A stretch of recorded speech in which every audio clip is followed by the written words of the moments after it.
This family friend speaking on GMTV earlier says the family's frantic. They've been looking themselves. They walked along the hedgerows and they've been out shouting, but there's nothing else they can do unless they get support from the police over there or the police here. That's Jill Rennick. She told GMTV the shutters on the hotel room had been broken and the family believed their daughter's been taken. Well, as you can imagine, as a mother, it's the worst thing for anybody to happen. She's been taken. She's been taken, that's all they know.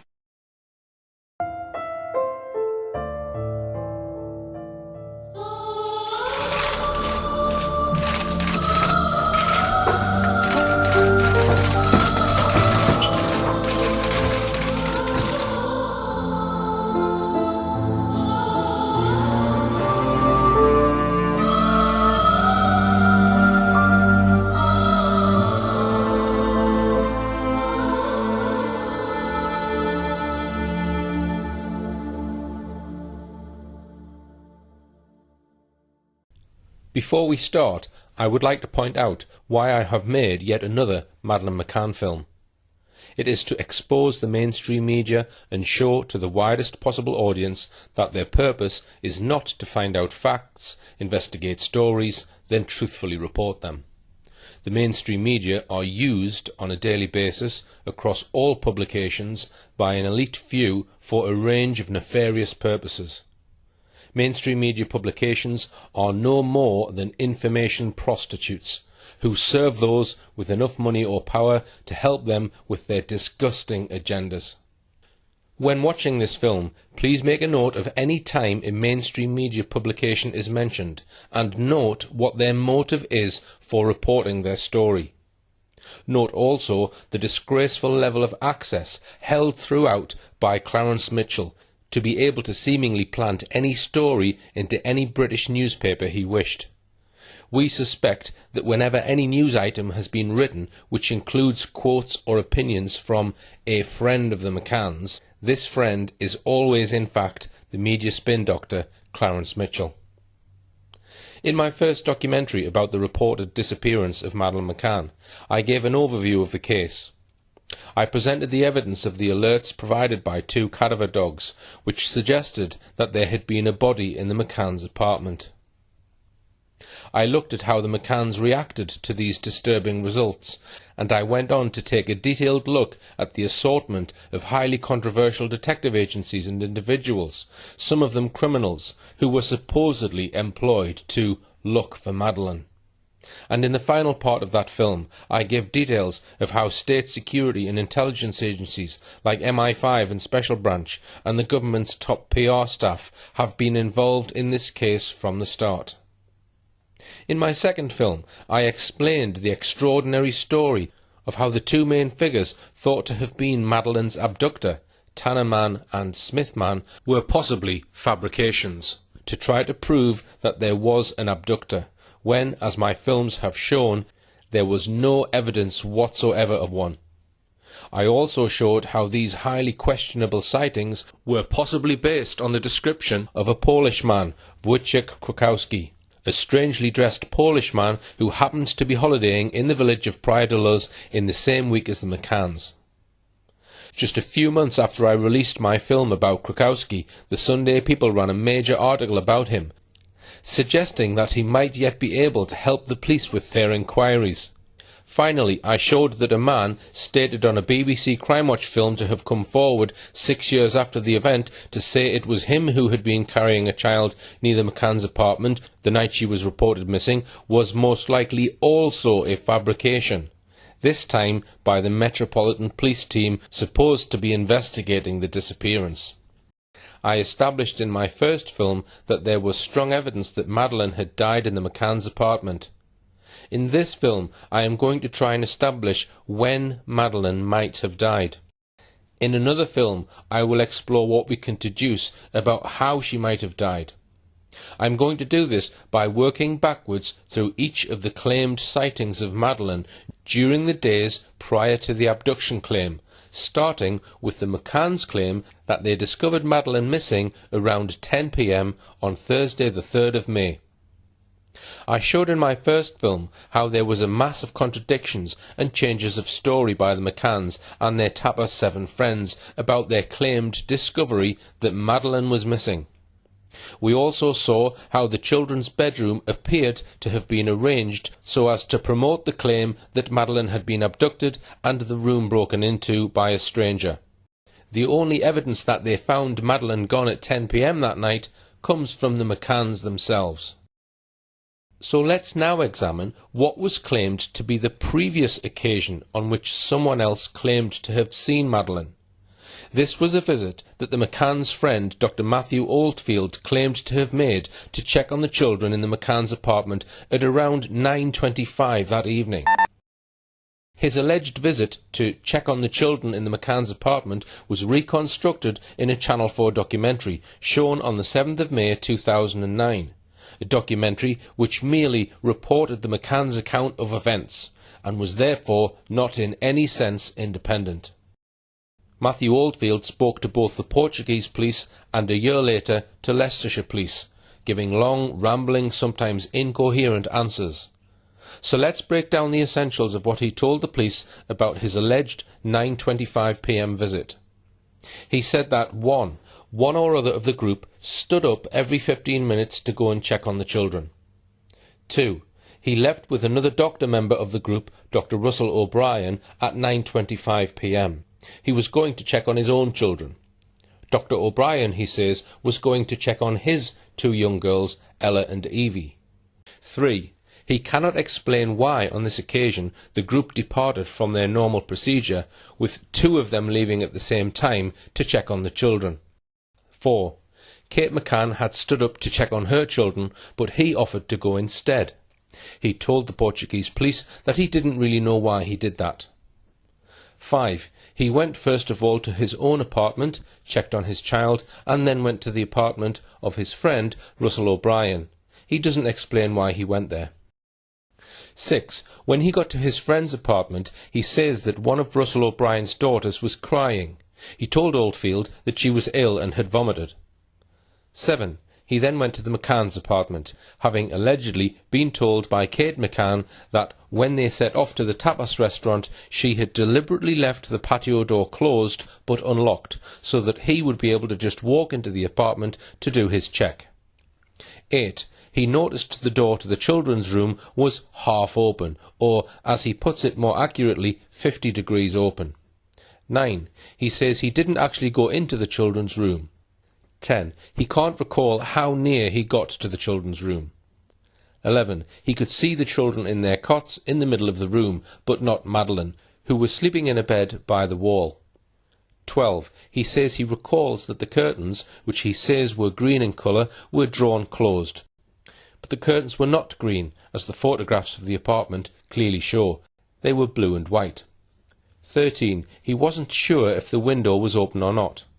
14. He can't recall if the shutters were open or closed. 15. He thought that there was more light in the children's room than in his own children's room that he had checked earlier.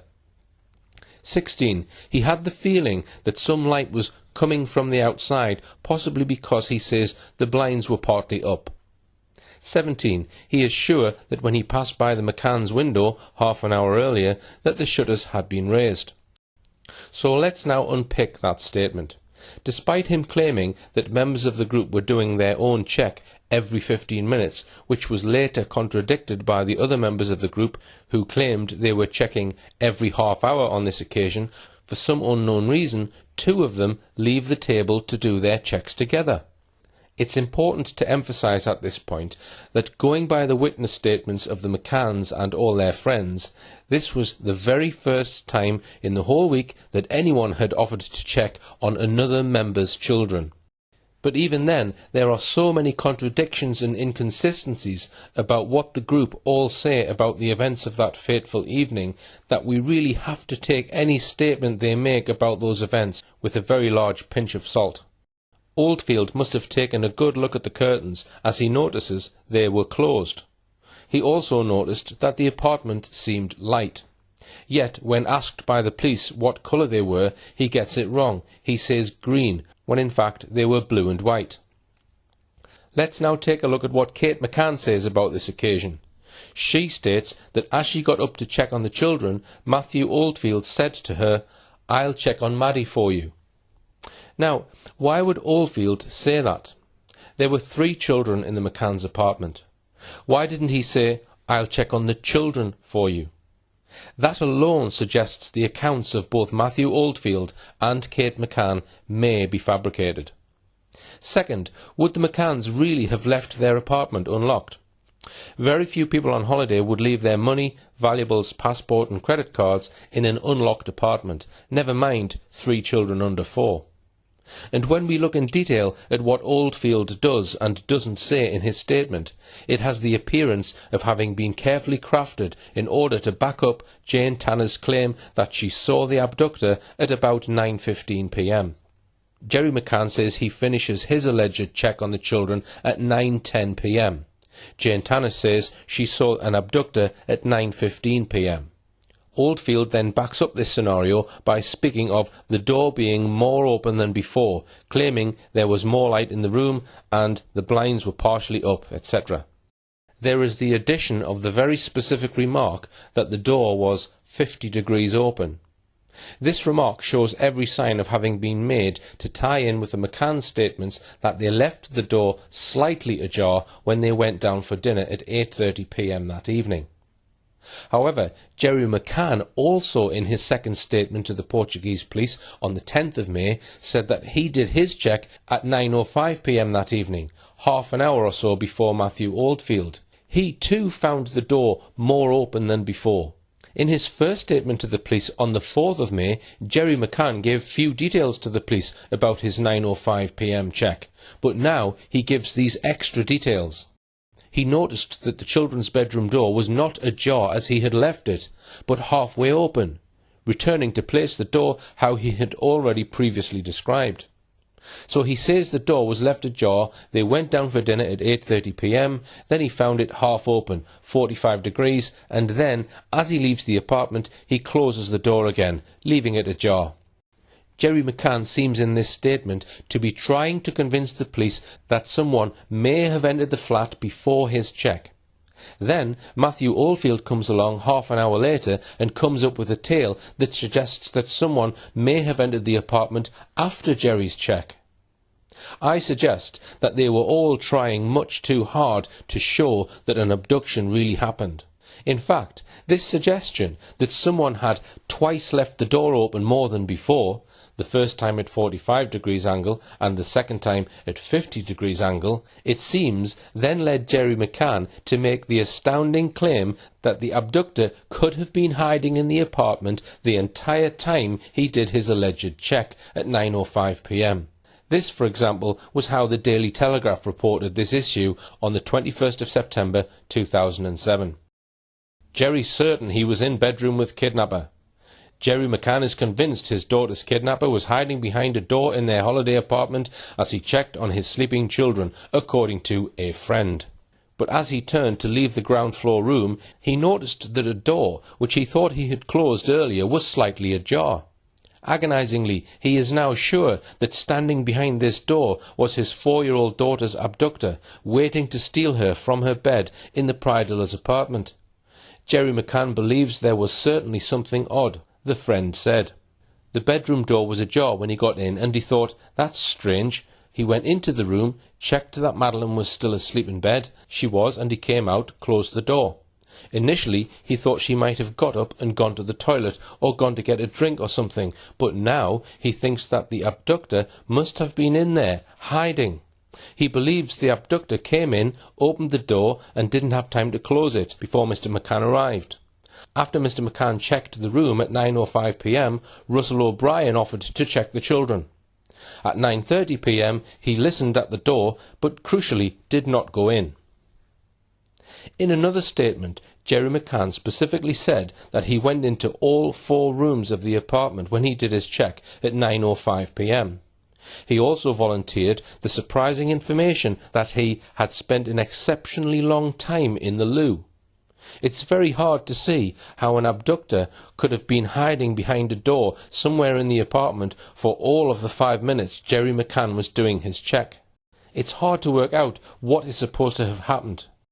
We are told by Jerry that he turned to leave the ground floor room. Which room? He noticed that a door, so which door was that? Which he thought he had closed earlier. Which door had he closed earlier? Was slightly ajar.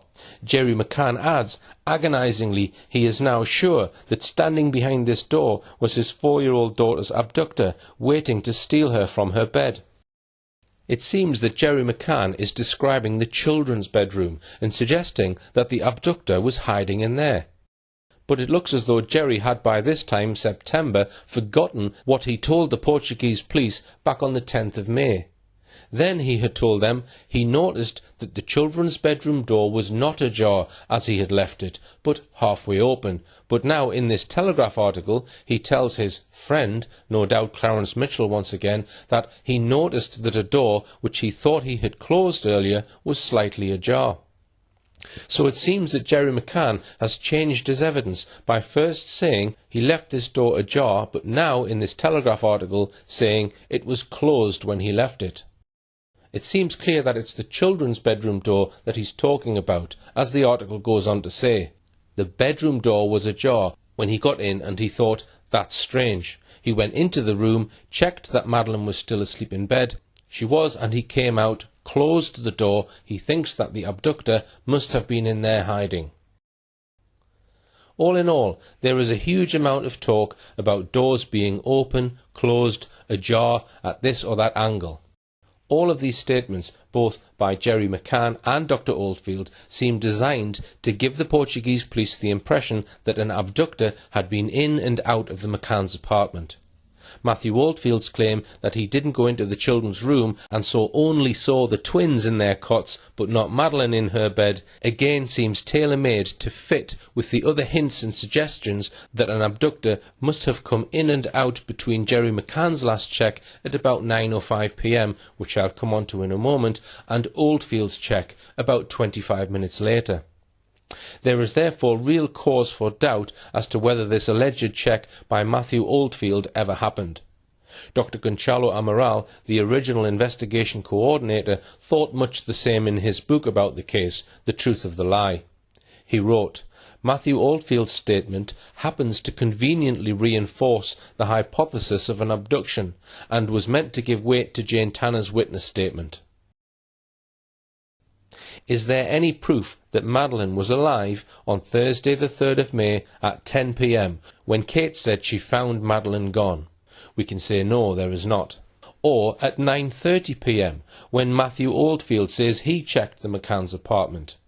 No, there is not. So we now go back in time from Oldfield's claimed check at 9:25 p.m. to the visit Jerry McCann says he made to his apartment at 9:05 p.m. to 9:10 p.m. when he says he saw all 3 children sleeping happily.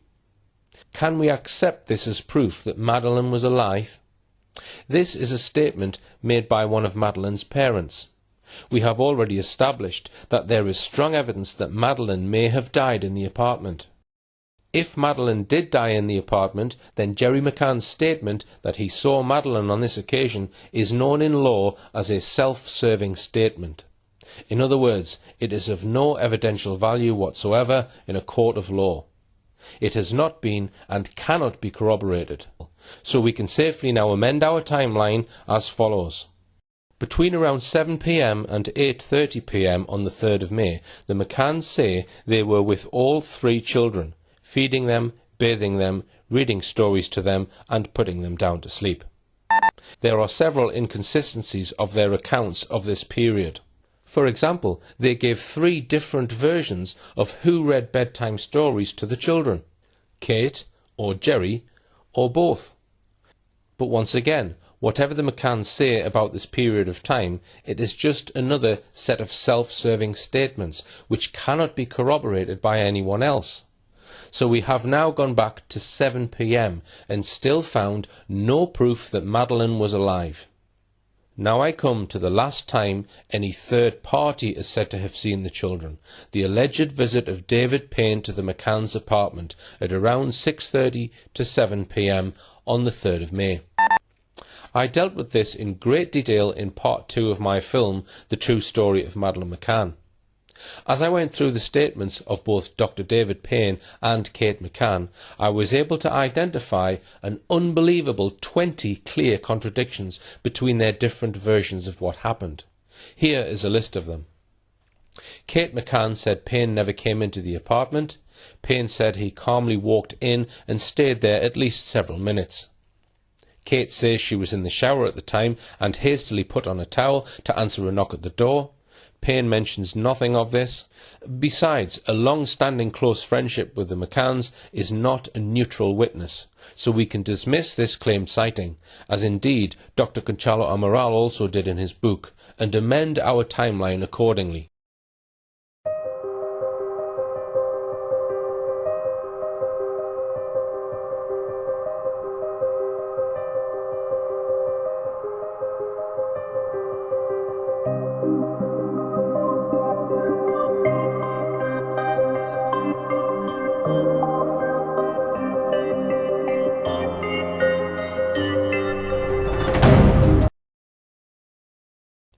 Let's go back still further, another half hour, to yet another alleged proof that Madeleine was alive early that evening. Namely the claim that there was video footage from the Paraiso restaurant in Praia de Luz of Madeleine dancing with her father at about 5:30 p.m. to 6 p.m. on the 3rd of May. It was solemnly reproduced as a fact on a regular basis in our mainstream press. What is the truth? Video footage allegedly showing Jerry McCann dancing with Madeleine was produced by one Miguel Matias. Months later it was established, then later admitted by him, to be a fake. Some years previously, Matias had been comprehensively exposed by a Portuguese newspaper journalist as a serial conman and fraudster who was known to the Portuguese police. So much for his bogus claim. So now we have gone back one stage further. Now we come on to an event which I'm going to deal with in some detail. That's because the senior detective who coordinated the original investigation into Madeleine's disappearance, Dr. Gonçalo Amaral, and his team believed that this event was sufficient proof that Madeleine was alive at this point. I am referring to a claim by the McCanns and one of the creche nannies that Madeleine was having high tea with them at around 5 p.m. to 5:30 p.m. on the day Madeleine was reported missing. This is how Dr. Amaral has put it in his book. The minor Madeleine McCann died inside apartment 5A of the Ocean Club in Praia de Luz on the night of the 3rd of May 2007. His senior detective inspector, Tavares de Almeida, wrote in his interim report, published 3 days after the McCanns were made suspects, the last time that the child was seen outside of the group by someone who can prove they saw her was around 5:35 p.m. when the parents went to pick her up at the creche. One Madeleine McCann researcher was so convinced that Madeleine was alive at the high tea that she wrote, "According to all the evidence, Madeleine was alive when Kate signed her out of the tapas area at 5:30 p.m. on the 3rd of May 2007. So Madeleine must have gone missing sometime between 5:30 p.m. and 10 p.m. that day." I'm now going to look into detail at the two creche nannies who say they can prove they saw her. Creche nanny Charlotte Pennington and another creche nanny, Catriona or Cat Baker, and examine the conflicting statements made about the alleged high tea. First, Madeleine was supposedly looked after all that week by Catriona Cat Baker. Let's first of all look, with the help of Cat Baker, at what creches there were that week and where they were located. Here is what she said to the Portuguese police. This type of childcare takes place in 4 different places according to the ages of the children. For children aged 4 months to 1 year, it is the baby club, which is close to the Ocean Club's main reception. For children aged 1 and 2 years, it is the toddler club, which is next to the tapas restaurant. The McCanns twins, Amelie and Sean, were in the toddler club. For children aged 3 to 5, as Madeleine was, they are placed in the mini club, which is also close to the Ocean Club's main reception, along with the baby club. And finally, for children aged 6 to 9 years and from 10 to 13 years, they attend the junior club, which is close to the Millennium restaurant. Concerning the operating hours, Cat Baker tells us that there are 4 separate services. Mornings 9 a.m. till 12:30 p.m, afternoons 2:30 p.m. till 5:30 p.m, the dining out service 7:30 p.m. till 11:30 p.m. Children are watched in a room above the main Ocean Club 24-hour reception. There is no extra charge for this service, but parents must take and fetch their own children. And the babysitting service 7:30 p.m. till 1 a.m. Children are watched in their own apartments. There is an extra charge for this service. In Kat Baker's statement, it says, when asked, the informant, Kat Baker, responds that it was always the parents who brought Madeleine and fetched her from the mini club, and Madeleine was in the so-called Lobsters mini club group. We now know that for whatever reason, the McCanns and their friends did not take up the offer of either of these evening childcare services. Kat Baker also refers to a high tea that she says was regularly taken at about 5:30 p.m, with children, creche nannies and parents all present. She says this was taken elsewhere, however, at the tapas bar. But there is real doubt about whether this alleged practice of high tea every day that week at 5:30 p.m. was a regular fixture at all. Other witnesses do not confirm it. According to what we have been told, on that holiday the McCanns and their group took their children to their respective creches, one for the younger infants and toddlers and the other for the older infants, at about 9 to 9:30 p.m, then took them out for lunch between 12:30 p.m. and 2:30 p.m, then put them back in their creches and arrived to collect them at about 5:30 p.m. As I've said, Madeleine was in a small creche group called Lobsters, the one run by Kat Baker. Let's now move on to see what Kate McCann herself says in her book Madeleine about the high tea on Thursday the 3rd of May. Having arranged for Jerry to meet the children, I opted to go for a run along the beach, where I spotted the rest of our holiday group.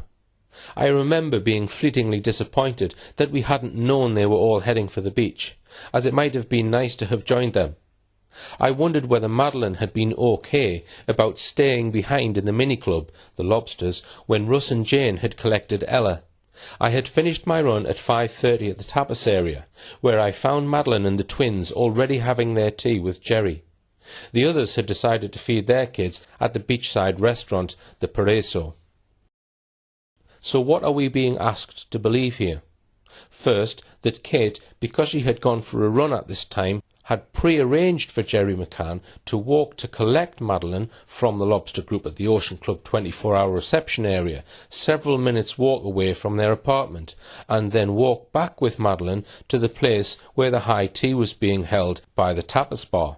This must have happened all in good time for him to be sitting there happily eating high tea with the children at the tapas bar, as Kate presumably jogged or walked back to join them all from the beach in her running gear after completing her run. Second, we're asked to believe that all the rest of their Tapas 7 group of friends had apparently decided not to bother about the high tea, instead taking all their children to the beach at the Paraiso restaurant for the afternoon. Kate claims she was a touch put out by this.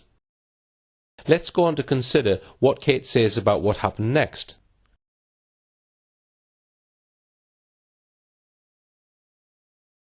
Madeleine was sitting on the tapas terrace, eating. She looked so pale and worn out, I went straight up to her and asked if she was all right. Had she been okay at the club when Ella left to go to the beach? Yes, she said, but now she was really tired and wanted me to pick her up, which I did. 10 minutes later, the 5 of us went back to our apartment. I was carrying Madeleine. Because she was so exhausted, we skipped playtime that evening. Later, however, Kate was to tell the world that Madeleine told her before going to bed that this had been the best day of my life, a claim that doesn't somehow ring true. Does a 3-year-old really say things like that? And would she say that after she had not been able to play with her friend Ella that afternoon, and when, according to Kate, she was pale, tired and worn out? She says the 5 of us went back to the apartment. It would surely be more natural to just say, we went back to the apartment. Why does she have to emphasise the 5 of us? But even more curious is Kate's claim that she and Jerry all walked back to their apartment, but that she was carrying Madeleine, not Jerry. Madeleine would probably have weighed at least 2.5 stone at that time. Why wasn't Jerry carrying Madeleine? Just as relevant, Kat Baker doesn't mention anything about Madeleine looking unwell or so pale, worn out and exhausted as Kate McCann claims. Here is a suggestion that I suggest fits the known facts. If indeed Madeleine was already dead by Thursday, then probably Jerry McCann would have collected the twins from the creche that afternoon. Perhaps that is why the two of them may have concocted this story about carrying 2.5 stone Madeleine by herself back to the apartment on her own, and then the pair of them entering by different doors. Now let's look at what the written creche records have to say about that afternoon. These records purport to be accurate records of when the parents delivered the children to and collected them from their respective creches. Let's look at the record of Amelie and Sean, who were in the other creche called Jellyfish. Here we see Kate's actual signature, giving the time she took the twins out of the creche at 5:25 p.m. The column Parents' Location has been redacted on these documents as these are the parents' private telephone numbers. It also seems from this record that there were only 3 children that day in the group run by Stacey or Sinead. As a matter of interest, the record for that group in the morning of the 3rd of May is missing from the creche records handed to the Portuguese police. So now we come to the record that day for Madeleine's group, the Lobsters, run by nanny Kat Baker. Here once again we see what is clearly Kate McCann's signature, K. McCann. She gives the time of collecting Madeleine as 5:30 p.m. In each case on the sheets she uses the continental style of writing 7, thus 7. So how do these creche records reconcile with what we saw just now? That she says in her book, having arranged for Jerry to meet the children, I had finished my run by 5:30 at the tapas area, where I found Madeleine and the twins already having their tea with Jerry. She says nothing in her book about first collecting the twins, but the creche records say that she did at 5:25 p.m. So why this clear contradiction? She quite clearly says she went straight to the tapas area, and she says that Madeleine and the twins were already having tea with Jerry. At this point I should mention that in none of his statements does Jerry McCann state that he himself went to collect Madeleine from the Lobsters group at the Ocean Club reception and then return back to the tapas area for the high tea. Now I go back to the signatures on the creche records. If, as Kate maintains in her book, it was Jerry who collected the children, and that by the time she had finished her run along the beach they were all in the tapas area and not in their creches, then why is her signature on the creche records that afternoon and not Jerry's? What we can surely say is that either the McCanns are not telling the truth about this event, or the creche records are wrong, or maybe both are wrong. Later I'll examine whether some of the creche records may have been forged. Another point of interest is that Jerry is said to have come to collect the children straight from the tennis courts, whereas presumably Kate arrived at the creche or the tapas area after what by all accounts was a very long run. Kat Baker does say that she thinks that Kate arrived to the high tea in her sports clothes, but says nothing about what Jerry was wearing. And Kat Baker seems vague about that day's events. Asked who dropped Madeleine off at the creche that afternoon, she says she doesn't know. Asked who picked Madeleine up from the creche at lunchtime, she answers, I can't remember. How can she be so vague about the events of that most momentous day of her life? Let's now probe what other evidence there really was this alleged high tea event with the McCanns, their 3 children and Kat Baker. I've looked at all the other witness statements for this day and have found the following. No other parent at the holiday says they were having high tea with the children in the tapas area that afternoon.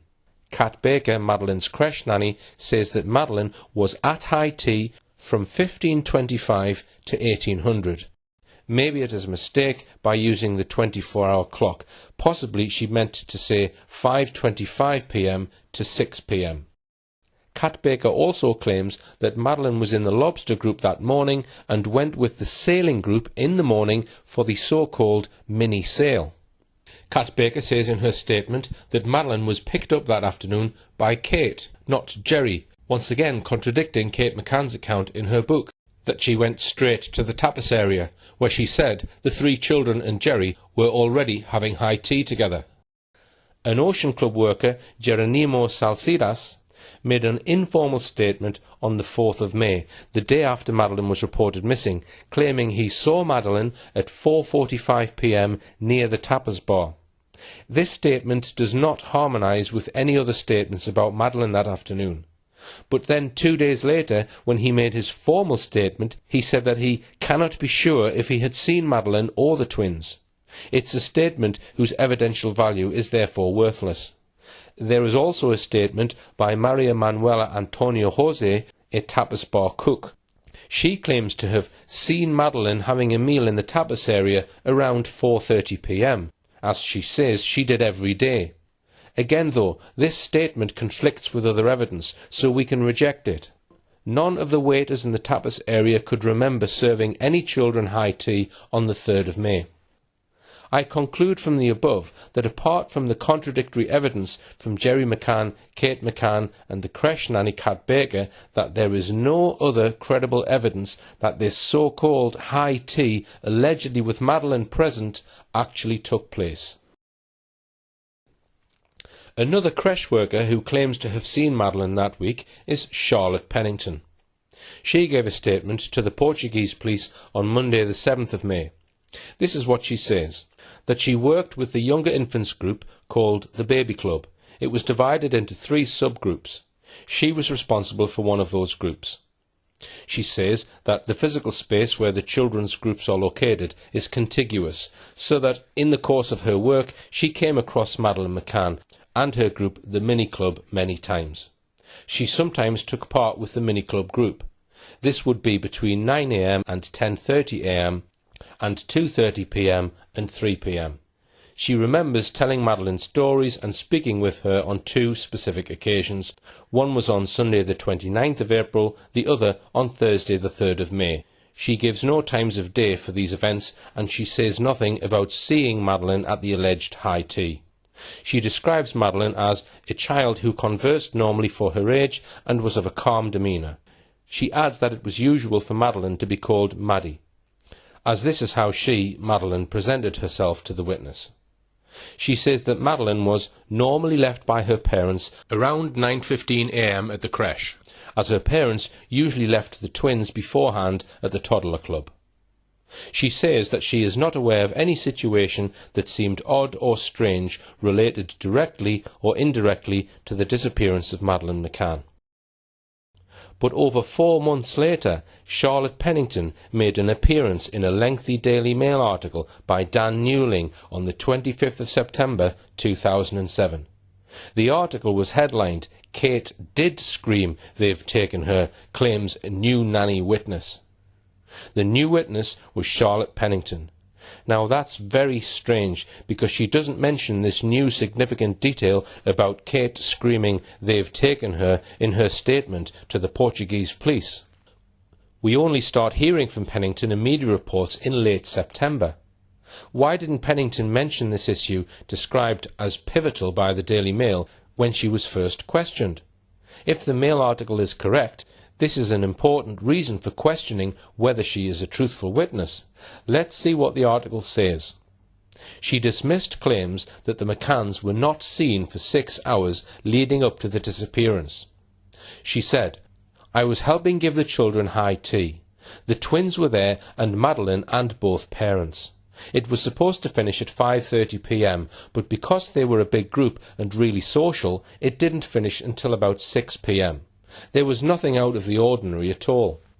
So, a second time, according to the Mail, Charlotte Pennington has apparently remembered something that she failed to mention to the Portuguese police in her first statement. The background to the Daily Mail article is that for a couple of weeks the Portuguese and British newspapers were speculating about the so-called missing 6 hours between about 2 p.m. and 8 p.m. on the day Madeleine disappeared. This was said to be a period when the McCanns could not properly account for what they were doing. So, in response, it seems the McCann team, no doubt with the help of Clarence Mitchell, planted many stories in the British mainstream press trying to explain these missing 6 hours. This article featuring Charlotte Pennington was just one of many. So what exactly is Miss Pennington reported as saying in these articles about the high tea? The article says she was there, she helped to give the children high tea, both parents, Madeleine and the children, were there, the high tea was supposed to finish at 5:30 p.m. Because everyone was enjoying it, it carried on till 6 p.m. It was a big group. Apart from the fact that we need to explain why Pennington didn't mention this when first questioned, this story doesn't match at all with what either Kate McCann or Kat Baker said about it.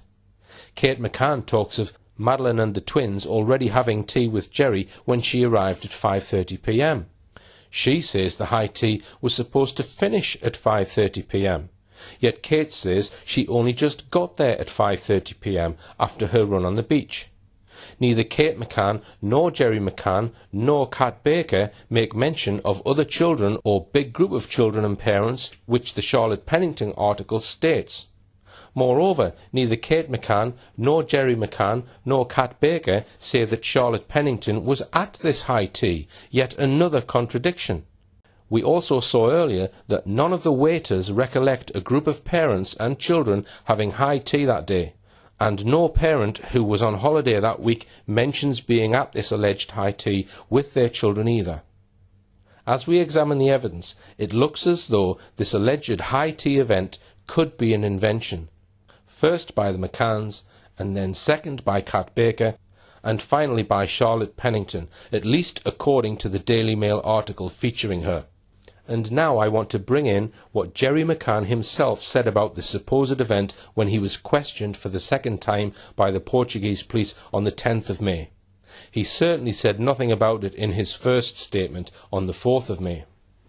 Here is an extract from his second statement. The deponent and Kate returned to the Ocean Club by the shortcut, and at the secondary reception they asked the lady employee if there was a vacant tennis court they could reserve. They were told there was a vacancy between 14:30 and 15:30. As it was already 1500, they began to play immediately.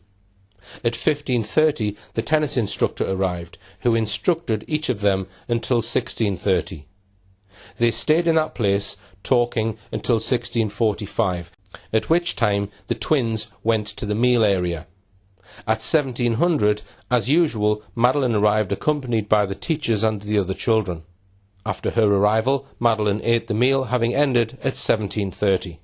After 17:30, they went to the apartment, the deponent having entered by the main door, which he did not lock while he was inside the residence.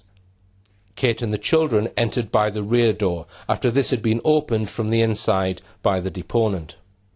So here, Jerry McCann tells the police that he and his wife played tennis until 4:30 p.m. Then they hung around on the courts until 4:45 p.m, at which time the twins were presumably brought by the creche worker to the tapas area, and they went there to meet them. He says Madeleine arrived with the creche nanny and others at 5 p.m, and they all had tea together, leaving for their apartment at 5:30 p.m. Perhaps the first thing we note about this account is that it is wholly at variance with what Kate McCann says in her book. She says she was running on the beach at 5:15 p.m, while Jerry says they played tennis and then went together to the tapas area at 4:45 p.m. No mention of Kate's long jog at the beach. Then we recall that Kate said that Jerry was already with the children when she arrived back from her run, direct to the tapas bar, and then met up with the children and Jerry. But Jerry in his statement says that he and Kate were already together. Jerry says that the teachers, he means the nannies, brought the children to the tapas area. But then we remember that the creche entries apparently signed by Kate McCann show Kate McCann taking the twins out of the creche at 5:25 p.m. and again Kate McCann taking Madeleine out of her creche at 5:30 p.m. Yet Jerry says in his statement that the twins left the creche at 4:45 p.m, a full 40 minutes before Kate. It has been suggested that the parents would all sign the creche records at the tapas area rather than when they collected the children from the clubs. If that were the case, then according to what Kate, Jerry and the two nannies all say, surely the creche register would have all 3 children signed out later than 5:30 p.m, which according to Kate McCann is the time she had only just arrived. All parties claim that this high tea went on to 6 p.m. Jerry, in his statement, says that Madeleine left her creche and arrived at the high tea at 5 p.m. But how can that be reconciled with the creche records, which show Kate McCann collecting her at 5:30 p.m? We have examined several irreconcilable witness statements about this alleged high tea. Jerry McCann solemnly gives a considered statement about the events of that late afternoon to the Portuguese police on the 10th of May 2007. Almost exactly 4 years later, Kate McCann publishes a book which she claims is her version of the truth, yet it contradicts her husband's statement in several important respects.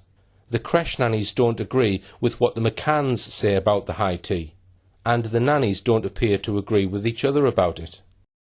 So what are we to make of this? Did the high tea happen? Let's look, for example, at what one long-time Madeleine McCann researcher, Lizzie Taylor, a British expat now working in Canada, has to say about the high tea. She makes these points. Jerry McCann claims to have been at high tea while the children were there and Kate arrived after her jog at approximately 5:30 p.m. Catriona, the nanny, claims that Jerry wasn't there and that he was playing tennis, which is very odd, as who would have told her that, and when? Kate consistently claims that Madeleine was very tired and Madeleine asked her mother to carry her home. Kate then carried her back to the apartment, but Jerry claims they went to the patio doors and he let them in through the back. If indeed Kate had been carrying Madeleine, how did she manage the twins on her own, climbing the steep steps at the rear of the apartment? This was a few hours before Madeleine disappeared, and yet Kate claims she went in through the front doors. What mother would not remember the door used 3 hours before she claims she saw her daughter for the last time? Was it Jerry that got it wrong? Did they really go back to the apartment at that time? They can't agree on what door was used even the following morning when they gave their statements. I suggest we simply cannot accept any of this evidence as any kind of proof that Madeleine did have high tea with her brother, sister and parents. And on that very important evidential matter, I respectfully have to say that Gonçalo Amaral and his team of detectives, working under an international media spotlight and being fed one contradiction after another by the McCanns and their friends, may have been misled. As a result of this belief that they were telling him the truth, Gonçalo Amaral formulated the view that Madeleine died from some kind of accident in the McCanns' apartment sometime after 6 p.m. on the 3rd of May. But I suggest that based on the evidence we have examined about the high tea, it clearly does not provide credible evidence of Madeleine being alive at this time.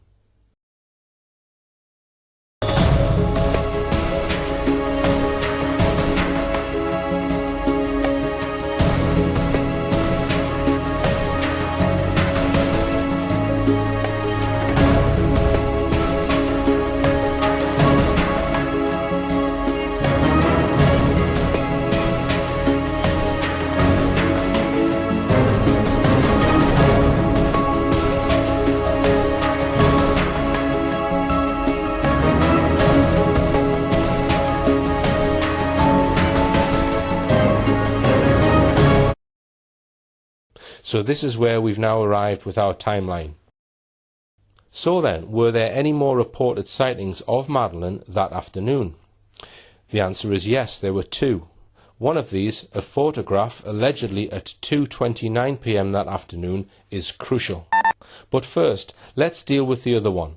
An alleged photograph taken by another parent on holiday, Philip Martin Edmonds. He and his wife were apparently divorced. He had gone to Praia de Luz that week with his 3 boys, aged between 6 and 10. He was on holiday in Praia de Luz for the very same week as the McCanns.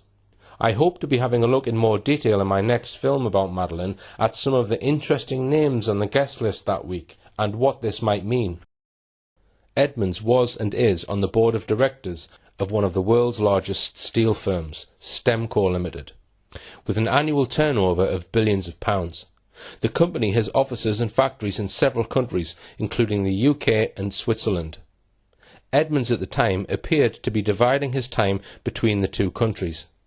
At some point, when the debate in the press was raging about the missing 6 hours on the 3rd of May, for which the McCanns appeared to be unable to account for, several articles appeared in the British press claiming that Edmonds had a photograph of his 3 boys playing happily on the grass in the Ocean Club playground on Thursday the 3rd of May, the very date Madeleine was reported missing, with Madeleine somewhere in the background. But this photograph, allegedly proving that Madeleine was still alive at that time, has never been produced to my knowledge. Back in 2011, a Madeleine McCann researcher wrote to Edmonds and asked him about this photograph. Here, first of all, is the letter.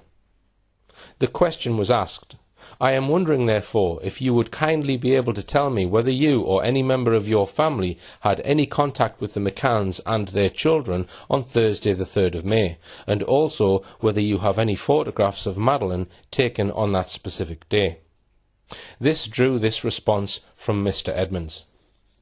"I am in receipt of your letter of 22nd of July regarding Madeleine McCann. I am sure you would appreciate that it would not be appropriate for me to comment too much, as we do not know each other and I have no idea what your connection to the case is. However, I would not want further conspiracy theories to fester by simply ignoring your letter.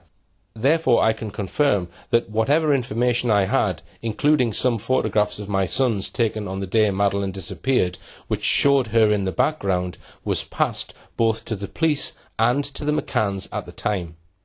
Having been in Portugal at the time of Madeleine's disappearance and seen all of the events first-hand, there is not one shred of doubt in my mind that the events as reported were correct. In fact, one of the most terrible parts of this tragedy is that there are people out there who are questioning this, just adding further to the nightmare that the McCann family have suffered. I cannot imagine anything crueler. I am afraid I won't enter into further correspondence on this matter with you." And that was that. Except perhaps to mention his connection to Labour Party grandee Lady Margaret Hodge, a member of the rich, well-connected and powerful Oppenheimer family, who is Edmonds' aunt. Philip Edmonds' uncle is Ralph Oppenheimer, who was also on the STEMCOR board. Indeed, STEMCOR, as a brief internet search reveals, is an Oppenheimer family business. Philip Edmonds, father Herbert Edmonds, had married Hannah, the daughter of Hans Lisbeth Oppenheimer. Hodge, of course, was a leading Labour councillor in Islington, where she became notorious for covering up extensive child abuse in what became known as the Islington Children's Home Scandal, fully exposed in the 1990s. In 2003, despite this appalling record, Prime Minister Tony Blair made her Britain's first ever Minister for Children. Now Lady Margaret Hodge was a very close associate of Lord Levy. Both headed up Tony Blair's notorious fundraising team, with various celebrities like Bernie Ecclestone invited to donate to the Labour Party in return for being made lords a few weeks later. Lord Levy was questioned under caution by the Met Police during the affair, but the police never pressed charges. Interestingly, Dame Vivian Duffy was one of the major donors to the Labour Party at this time. She is a patron of the charity Missing People, which 4 years ago made Kate McCann one of their ambassadors. A strange choice, given her admission that she and her husband were prepared to leave 3 young children under 4 on their own while they went out wining and dining.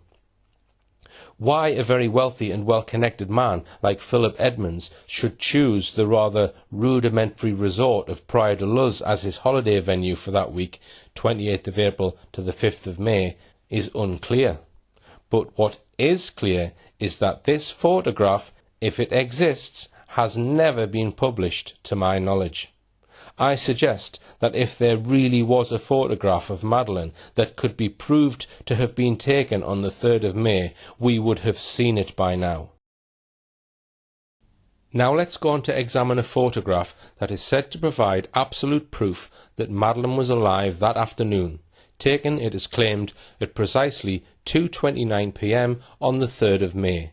The famous so-called last photo of Jerry McCann, Madeleine and her younger sister Amelie. Step by step, I am going to show you evidence that this photograph was most likely taken 4 days earlier than claimed, that is, on Sunday the 29th of April. If I am right, then the purported date and time of the photograph is a forgery, and if so, that makes it a criminal offence in both Portugal and England, and especially so if this forgery was deliberately created to prevent the police finding out what really happened to a missing 3-year-old. I am also going to suggest that there are no photos whatsoever of Madeleine alive after Sunday that week, only the second day of her holiday, and after that I will examine other evidence which suggests that there is no other credible proof that Madeleine was alive after that first Sunday. But first, I want to mention 2 very strange features about the McCanns' holiday that week. The first is that there are only 5 still photographs of Madeleine that week which have been made available to the police and public, apart from the one Philip Edmonds claimed to have taken, which has never been shown to my knowledge. Why just 5? There are also 2 short video clips of the family on the way to the plane that took them to Portugal on Saturday the 28th of April. The second mystery is why, when the police asked for a sample of Madeleine's DNA, the McCanns were unable to produce any. They had nothing, apparently, neither on her clothes, nor her bedclothes, nor pillows, soft toys, or things like hairbrush or toothbrush that would yield any of her DNA. That is remarkable, and could indicate the McCanns sterilised the clothes and belongings of Madeleine before she was reported missing. The McCanns actually maintained that Madeleine shared her toothbrush with her younger sister Amelie, thus meaning that the police couldn't take a sample from it. I have to say, I personally do not believe that children in a family like this one would share a toothbrush. In fact, to get any of Madeleine's DNA, the police had to wait for 3 weeks after Madeleine was reported missing, when Jerry McCann returned to England for a weekend. One of his tasks was to find some of Madeleine's DNA. He did so by producing Madeleine's pillow for a DNA test to a Leicestershire police officer. Quite why Madeleine's DNA could be found on a pillow in Rothley 3 weeks after she was reported missing, and not on the pillow she was supposedly sleeping on the night she was allegedly abducted, has never been explained. Let me now deal with these 5 photos that we do have very briefly. Here they are. There are 3 of Madeleine playing in the grounds of the Ocean Club. This first one shows her playing with Jerry McCann and is generally called the playground photo. Now, the McCanns in a handout once described this and the other 2 photographs taken in the Ocean Club play area as having been taken on the afternoon of Wednesday the 2nd of May, the day before she was reported missing. There is, however, no credible evidence to support this, apart from their own words. On these 3 images, Madeleine appears to be wearing the same clothes as she was on the videos of her in the airport bus and boarding the plane, except that possibly she might have had a change of trousers. Sean is dressed exactly the same as on the airport bus videos. Moreover, the photographs fit perfectly with what we are told happened on that first afternoon after the McCann family arrived in Praia de Luz. After unpacking in mid-afternoon, they and their friends went down to the Ocean Club playground. The shadows on the photo are quite long, suggesting they may have been taken sometime between 5 p.m. and 7 p.m. late afternoon, early evening. Here are the other 2 photos of Madeleine playing at a Wendy house in the Ocean Club playground. There is no sun on these 2 pictures, but that is entirely consistent with what we know about the weather that day. Here is a photo taken early evening on Saturday the 28th of April, around the same time on Saturday that I believe these photos of Madeleine were taken. You can clearly see plenty of blue sky, but also fluffy, broken clouds. Weather charts for that day show light cloud from 2 p.m. until 6 p.m. The pictures of Madeleine by the Wendy house were taken during a period of cloud cover on an otherwise sunny day. Every available indication from these 3 photographs and from what we know for certain about the McCanns' movements that day tell us that they were probably taken late afternoon on the first day of their holiday. They are wholly consistent with Madeleine running around and enjoying herself in her new surroundings.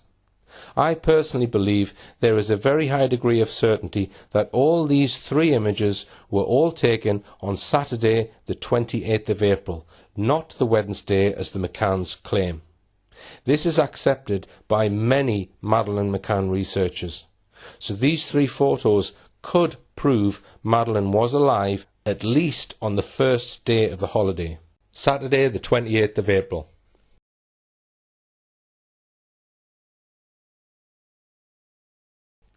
The fourth picture is this one, Madeleine on the tennis court, the so-called tennis balls photo, which Kate McCann writes about at some length in her book.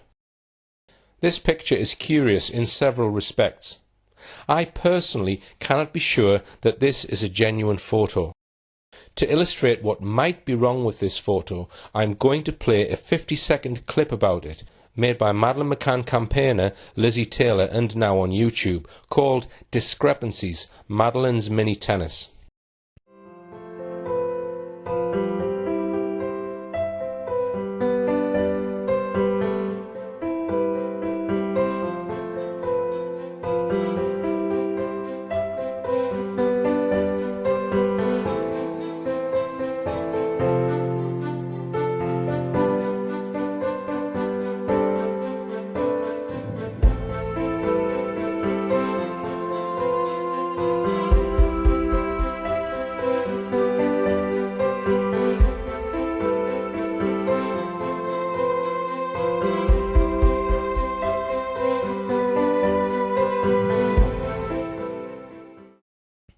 What is brought out in this clip is that two different people claim to have taken the photograph.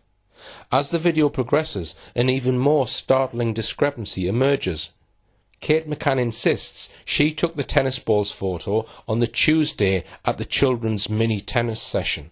But the McCann's friend, Rachel Oldfield, says the photograph was taken while Madeleine was playing tennis on the Thursday of that week, the very day she was reported missing. This is what Rachel Oldfield says in her statement. The 3rd of May was different to the others because, well, it was warmer weather-wise. We went to the Millennium for breakfast as usual. We did that every day. Jerry and Kate didn't. It was just too far for them to go with the twins. So they didn't ever go for breakfast up there, I think apart from the first morning. Matt and I had a tennis lesson at 11 o'clock. I just sat by the pool and read my book. Kate was there and we sat together and chatted a bit. Then I think it must have been about 10:30, Madeleine and Ella and their sort of group came to have a tennis lesson as part of their creche activities. And Kate didn't have a camera.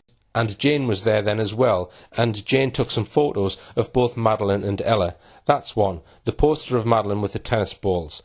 So Kate says she ran back and took the picture. Rachel says Jane took the tennis balls picture. But remember also the claim by Rachel that Madeleine was having a tennis lesson that morning, because as we shall see later on, Madeleine's creche nanny, Catriona Baker, tells an entirely different story about what Madeleine was doing that morning. These are not the only two issues about this photograph. First, where is everybody else? There is no one else in shot. Second, if 3-year-old children were supposed to be playing mini tennis at this time, why do we see proper tennis balls being carried and not these soft balls that might be used for such young children? Third, where are all the loose balls supposedly being collected? Fourth, Kate McCann describes the photo in her book in what seems unnecessary detail. For example, that Madeleine was keen to try on her new shoes and how gorgeous she looked in her t-shirt and shorts. She also states that when Madeleine was playing tennis, she didn't have her camera with her. She says she was so overwhelmed at how gorgeous Madeleine looked that she ran back to her apartment, collected her camera and rushed back to take this picture. It's a strange story because the time she had allegedly rushed back to collect her camera and returned, several minutes would have elapsed and the moment would have been lost. We don't have any more tennis ball photos, just this one. Did she only take that one? It's curious that we appear to have no other photographs of Madeleine after the ones taken on, I believe, Saturday, apart from this one, and the so-called last photo, which I'll come on to in just a moment. But fifth, there are some indications that this photo might have been photoshopped. I suggest that the body of the girl looks like that of a child older than 3. She appears to have a very red right arm, possibly with some scratch marks, which are unexplained. It is certainly Madeleine's head, but has that possibly been photoshopped onto the photo of another girl altogether? Some have suggested that the head looks slightly too far to the right of where it should be. Also, if we look at the last photo for a moment, we see that Madeleine has a very pale skin. Can this really be the same body that we see in the tennis balls photo, where she looks not only tanned but quite red in places? Then we have a question mark about the girl's shoes. She is not wearing the shoes that we saw her wearing in the photos from the playground. She is wearing white sandals. Kate McCann in her book unnecessarily describes what she says Madeleine was wearing. She looked so gorgeous in her little t-shirt and shorts, pink hat, ankle socks and new holiday sandals. Is she trying too hard to convince us that the tennis balls photo really is Madeleine? I don't know if it's been photoshopped, but what I can say is that I'm not prepared to accept this photo is what it purports to be. If 2 different people are supposed to have taken it, and it's supposed to have been taken on 2 different days. So we cannot use this photo as proof that Madeleine was alive either on the Thursday or the Tuesday. None of the 4 photos we've looked at prove that she was alive after the first day of the holiday. So now I come to the puzzle surrounding this so-called last photo. Jerry McCann, Amelie and Madeleine sitting by the poolside, said to have been taken at 2:29 p.m. precisely on Thursday the 3rd of May. It has been reproduced hundreds of times on TV and in the newspapers. An image just of Madeleine cropped from that photo has been displayed even more often. There's nothing else of Madeleine that week. Just the 3 photos taken on the first day. Then there is the strange tennis balls photo which we looked at just now, and now the 5th one, this so-called last photo. Only 4 or perhaps 5 photos for the whole of that week. That fact alone seems curious. The photo is a charming image of Madeleine. She is clearly seeing the funny side of something, maybe sharing a joke with someone. Her father may look a bit sombre, but Madeleine looks like a carefree young 3-year-old thoroughly enjoying her holiday. The McCanns say the picture was taken by Kate McCann, who had her son Sean, Amelie's twin, beside her as the photo was taken. That seems very probable. The 4 pictures that we can be certain were taken on that holiday certainly show Madeleine having fun running around the playground. But where are all the other photographs? Sunday, Monday, Tuesday, Wednesday, Thursday. No photos except for the controversial tennis balls photo and the last photo. Do any more exist? It seems inexplicable, but I think there is an explanation. Let's see what it might be. First question, was this last photo of Madeleine released straight away by the McCanns? No, it wasn't. It didn't see the light of day for a further 3 weeks. Let's look at this issue very closely. When the alarm was raised about Madeleine by the McCanns at about 10 p.m. on Thursday the 3rd of May, clearly this photo was in the McCanns' camera. Not only that, but if we look at the photos taken by the Portuguese police that night, there is a camera, bold as brass, lying on the living room table. Now, if the Portuguese police and the general public wanted to know what Madeleine looked like, as indeed they did, what better photograph could there be than this one? Taken only hours, so it is said, before she was reported missing.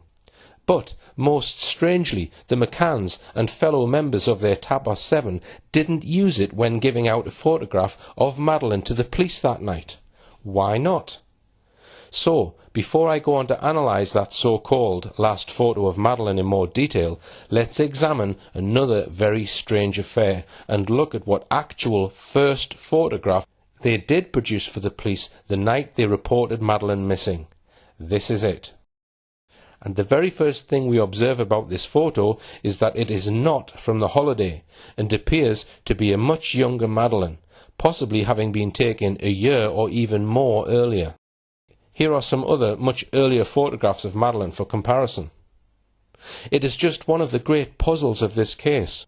Why, with a last photo like the one we've just been looking at, did they not use that one, but instead showed this one, which I'll call the first photo, by which I mean the first one to be released. According to the evidence of Jerry McCann, his Tapas 7 friend, Russell O'Brien, and one of the creche nannies, Amy Tierney, produced copies of this photo, which was on an SD memory card. They allegedly used a small printer belonging to Amy Tierney's boyfriend. It seems, from their statements, that Jerry McCann had with him not only an SD card with photos of his current holiday on it, but he was actually carrying another SD card or USB stick around with him which had much older photographs of Madeleine and the children on it. Or was he? I suppose it is also possible that he had kept his old photographs of Madeleine on his current SD card. Let's start by examining what the creche nanny, Amy Tierney, had to say about all this when she was questioned. Here is her first statement, and I'll read out the relevant paragraphs. She confirms that on the night of the disappearance she was on duty and immediately went to the bedroom to see if the girl was hiding. She saw that the shutter was raised and that the window was partially open. It was then that she began to look in the wardrobe to see if the girl was hiding. The first idea that occurred to her was that the girl could have left by her own means. However, after checking that the window was open and the shutter raised, she asked the parents whether Madeleine's shoes were there, to which they replied that they were. These facts led her to think that Madeleine could have been taken by someone. However, there was a bed against the window which could have enabled the girl to climb up onto it and then up to the window. The witness thinks it would not be possible, as she would not be able to open the shutters, and even if she had done so, she would have fallen outside, as the window was too high for a child of that age to be able to descend without falling. The witness confirms that the girl's father went to the reception to call the police as soon as her disappearance was noticed, and that 20 minutes had passed. The GNR took 30 to 35 minutes to arrive.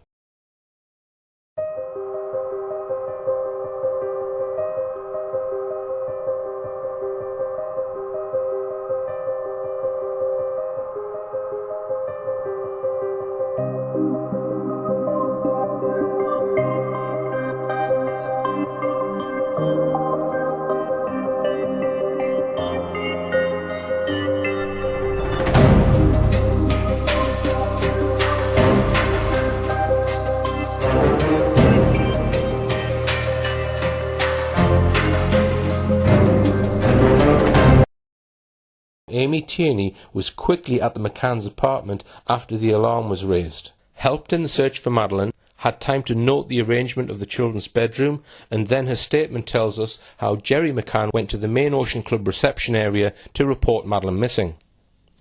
But tellingly, in that very first statement of hers, there is no mention whatsoever of her role that night in producing photos of Madeleine for the police.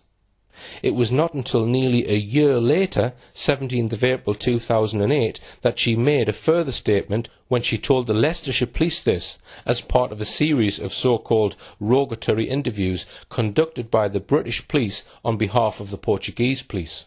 When questioned and shown the photographs referred to in the previous statements depicting the English girl on Kodak Extra Life paper, 10 cm by 15 cm, she stated they were printed on her printer, also a Kodak brand. One of the friends of the McCann couple, Russell, asked for a USB memory stick reader in order to print photographs of Madeleine. Immediately the deponent replied that she did not have a USB reader, but that she had a printer with this hardware which could read from memory sticks. She went to her room and returned to the tapas with the printer, where she printed out 20 to 30 photographs of the girl using her own paper in 10 by 15 format mentioned previously. The memory stick containing the photos belonged to the McCann couple and came from their camera. She thinks that all of this took place at about midnight on the 3rd of May 2007.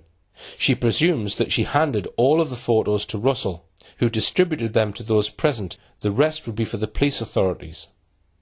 As regards her printer, she says that it is no longer in her possession and it is now with her boyfriend in France. She says, after consultation and in accordance with her previous statements, that it was a Kodak model EasyShare G60 of thermal ink transfer with continuous tonality. So, examining that statement, we learn the following. 1. The McCann's friend Russell O'Brien at about midnight went to the Ocean Club reception when Amy Tierney was at her desk in the tapas bar. She was a nanny. What work exactly was she doing at a desk at midnight?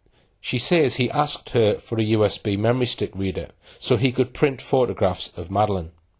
That means that he, or someone in his group, had a printer available or access to a printer. But why not simply hand the USB stick to the police? Amy Tierney says she hasn't got a memory stick reader, but she can print them on her own printer. She describes this as a Kodak model EasyShare G60. So she says clearly that this was her own printer, not someone else's. 4. The memory stick, or the photos on it, was from the McCann's camera, not that of Russell O'Brien. So there we have it. These pictures were taken from a memory stick belonging to the McCanns. 5. Finally, she now says that actually the printer was not hers, but was her boyfriend's, and that he and the printer are now in France. And that last point means that her story about whether these early photos of Madeleine were actually printed on this printer can't be verified. We also might note that she comes over vague towards the end of her statement. She says that she thinks that all of this took place at about midnight. She says she presumes that she handed all of the photos to Russell O'Brien. Does she not clearly remember these things from the fateful night? And she had had plenty of time to prepare for this re-interview in 2008. She goes on to say that Russell O'Brien distributed the photos to those present, but doesn't tell us who those present actually were. She says the rest of the photos would be for the police, but she makes no mention of the police ever asking for the photos. The use of would be is also a sign of possible deception. A truthful person would simply have said these photos were for the police. All in all, when we look at her statement and at the same time recall that she never mentioned anything about helping to produce these photos when first questioned, we are left with serious doubts about whether she is telling us the truth. Here surely is a deep mystery. The McCanns decide on the need for a photo to help in the search for Madeleine. They have an up-to-date one taken just hours earlier, yet they choose this one. Her hair is cut shorter, both around her forehead and at the sides. But much more important than that, it is of a much younger Madeleine.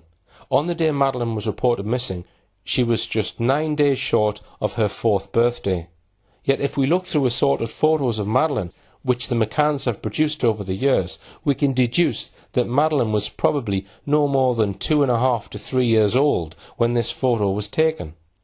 Why would the parents want people at the Ocean Club and staying in the village to see a photo taken maybe up to 18 months ago, when they had one taken hours ago, and certainly also those 3 playground photos of her earlier in the week?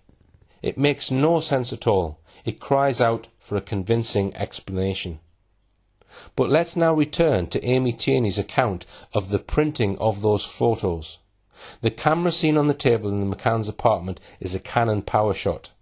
Some other photos were taken by their friends, the Paynes, possibly with an Olympus camera. Experts have advised me that you could not use either the Canon camera or the Olympus to print direct from camera the photograph we're calling the first photo. The printer, if the camera itself is docked on the printer, can print from a USB key. However, I am informed that such a small printer as was claimed to have been used would be unlikely to be able to print as many as 30 copies without running out of ink. Moreover, the paper that was used to print those photos does not appear to have been readily available in that area of Portugal at that time. The aspect ratio of this photograph is wrong for the Canon. It seems then that if there ever was a USB key given by Russell O'Brien to Amy Tierney, then it must already have had this first photo on it before they went on holiday. Both Russell O'Brien and Amy Tierney talk about just one photo, just one pose. But Russell O'Brien in his evidence seems to be talking of a different photo of Madeleine, one of her in a bright red dress. But the plot thickens. Both witnesses, Russell O'Brien and Amy Tierney, speak only of one photo, but in fact there were two photos. This one, of Madeleine in a red dress, was released a day or two later, and when Russell O'Brien is questioned about the first photo a year later, he mixes it up with the red dress photo. Yet a further problem arises when we look at when the first police officers arrive, and at the statement of one of the senior staff, Sylvia Batista. The first police to arrive on the scene were the local GNR. They arrived at about 11:10 p.m. They are handed copies of this out-of-date picture of Madeleine, the so-called first photo, soon after they arrive. The statement of Sylvia Batista makes clear that the photos were handed to the police well before midnight. So it looks, for a start, as though Amy Tierney was probably wrong in claiming that she was approached at midnight and only then went to get her boyfriend's printer and start printing. She says was approached at her desk at midnight. What was she doing behind a desk at midnight has never been explained. According to her evidence, she then has to go to her room, get the printer, return to the tapas bar, and then set up the printer and paper. All of that might take several minutes. We know that the Kodak printer takes some time to print each photo, as much as 90 seconds. If she printed off 30 photos, as is claimed, that alone would take at least 3/4 of an hour. The more we study this, there is an obvious contradiction between Sylvia Batista's evidence that she handed out these 6x4 pictures well before midnight and the claims made by Russell O'Brien and Amy Tierney that they only started trying to get these pictures printed on a small Kodak printer after midnight. Russell O'Brien was questioned extensively about his role in producing these photos of Madeleine in 4 separate sessions at Leicestershire Police Headquarters on the 8th of April 2008, and 2 days later on the 10th. Throughout the questioning, Russell O'Brien refers to just one photo, and as we saw, he described a different photo, the one of Madeleine in a red dress, which was released separately a couple of days after Madeleine was reported missing. Still more puzzling, when he tries to recollect what happened that night, he makes no mention whatsoever of anything about a USB key or even of Amy Tierney, the nanny who supposedly helped him print the photos, instead stating that it was another nanny, Catriona Baker, Madeleine's nanny in the Lobster Group. You would think that since Russell O'Brien signed his own daughter into the very same creche as Madeleine that week, he should be able to tell Amy Tierney from Cat Baker. Throughout his many interviews with the police over those 2 days, he is vague and evasive. He claims he cannot really remember what photo it was, stating that he'd seen so many that week. Yet the village of Praia de Luz and the surrounding areas were plastered with hundreds of posters made from this first photo for weeks, so it's rather strange that he can't remember the right one. Could both Russell O'Brien and Amy Tierney be lying about their claims of printing off these photos after midnight on a Kodak printer? It was one of the questions the Portuguese police became interested in long after the early frantic searches for Madeleine were over. It was on the 17th of April 2008, nearly a full year after Madeleine went missing, that Amy Tierney was questioned by Leicestershire Police. The police report tells us, as regards her printer, she says that it is no longer in her possession, as it is now with her boyfriend in France. And that was the end of that. Her story about her printer having been used that night could simply not be verified. Amy Tierney was interviewed by Leicestershire Police on the 17th of April, just a week after Russell O'Brien was interrogated on the 8th and 10th of April. Contrary to Russell O'Brien's evidence that the nanny he gave the USB stick to was Katrina, she confirms that it was she, Amy Tierney, to whom Russell O'Brien handed her the USB key.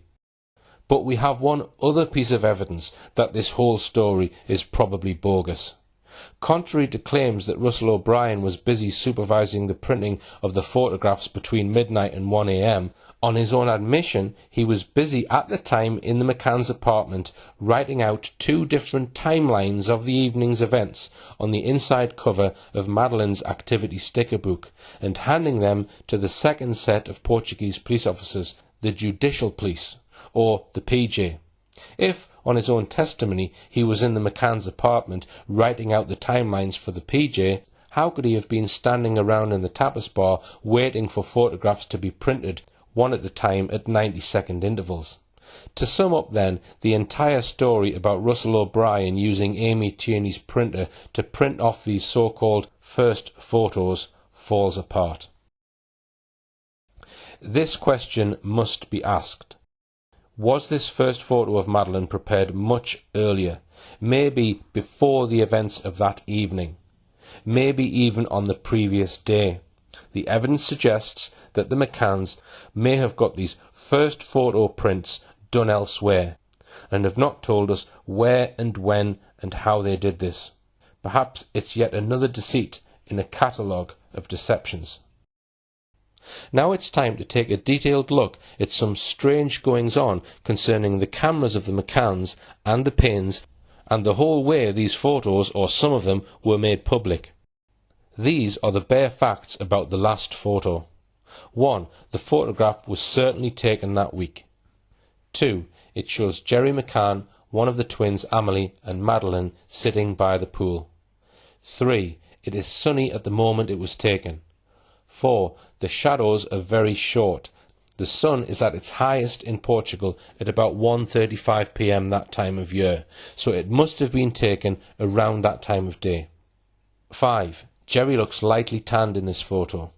6. Yet in photos of him taken at the end of the week, after Madeleine had been reported missing, he looks to be significantly more tanned. 7. Despite many weird and wonderful claims that this photo has been photoshopped, 2 world experts in photography and photoshopping, after extensive forensic analysis, have pronounced this photograph to be a genuine photograph with no photoshopping. The 2 experts were asked by a Madeleine McCann researcher to give their opinions on condition of anonymity. He has shown me their reports. The researcher put to the 2 experts a range of amateur opinions that the photo may have been photoshopped this, that or the other way, including claims that one or other of the 3 individuals in the shot had been photoshopped into the photo to create a composite picture. 8. One expert is a highly respected university professor of photography. The other is the owner of a major digital photography business. One of their main lines of evidence is that all shadows on the photograph are consistent with each other and with the position of the sun at that time, high in the sky in the south. And such 100% consistency of shadows is almost impossible to fake. So just to make it clear that we are talking about a genuine photograph here, not a photoshopped one, here is the professor's opinion. Quote, I have taken an initial look at the image. The artifacts alluded to in the PDF document that you sent are simply JPEG compression artifacts as described here. If you magnify other parts of the image, you will see similar artifacts. I also performed a forensic analysis to determine if the lighting and the shadows on the people and background are consistent. They are. I see no other anomalies in the photo. So, at first glance, I see no evidence of photo tampering. But then the professor adds something very important. I will add that it is fairly easy to change dates on an image's metadata or for these dates to be wrong. The owner of the major digital photography business held the same view. From what I saw, I couldn't see anything that would lead me to believe beyond reasonable doubt it had been doctored. The fringing mentioned can be caused by auto-sharpening used in consumer digital cameras to make better or sharper images. These artifacts can often be made worse from image compression algorithms out of Photoshop or other image manipulation software. According to the McCanns, the photo was taken at 2:29 p.m. on the 3rd of May, hours before Madeleine was reported missing. But could the date or time it was taken have been changed? The last photo made its first appearance in a coordinated set of releases to the press on Thursday the 24th of May, exactly 3 weeks after Madeleine's reported disappearance. I'm now going to explore what might have been happening to that photo, or rather the memory card on which it was located, during those 3 weeks. After that, I will show you a raft of evidence that suggests this so-called last photo was actually taken on Sunday the 29th of April, the second day of the McCanns holiday, 4 days before the McCanns say it was taken.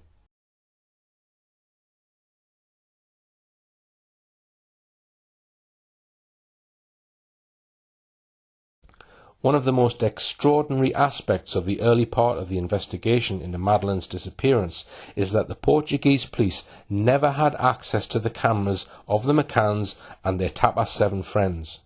With the benefit of hindsight, this was a significant error, but I suggest that we can excuse the Portuguese police for that, since they were organising a massive search and being hounded by the frenzied international mainstream media in what they were led to believe by the McCanns was a hunt for an abducted child. Some journalists, especially British ones, were, in that very first week, vocalising bogus concerns that the Portuguese police were not pursuing the search for Madeleine vigorously enough. In fact, they drafted in hundreds of police officers to comb the area, and local villagers spent days searching high and low for Madeleine. We now know from several sources that the McCanns and their advisers searched through their cameras and those of some of their friends, ending up by producing 2 CDs of photographs for police use. They did not hand their actual cameras or memory cards to the Portuguese police. It seems the police were too preoccupied searching for Madeleine, so there is no way of knowing for certain whether these CDs handed to the Portuguese police on Wednesday the 9th of May, or possibly the day before, were a true record of all of the images taken on that holiday by the McCanns and their friends.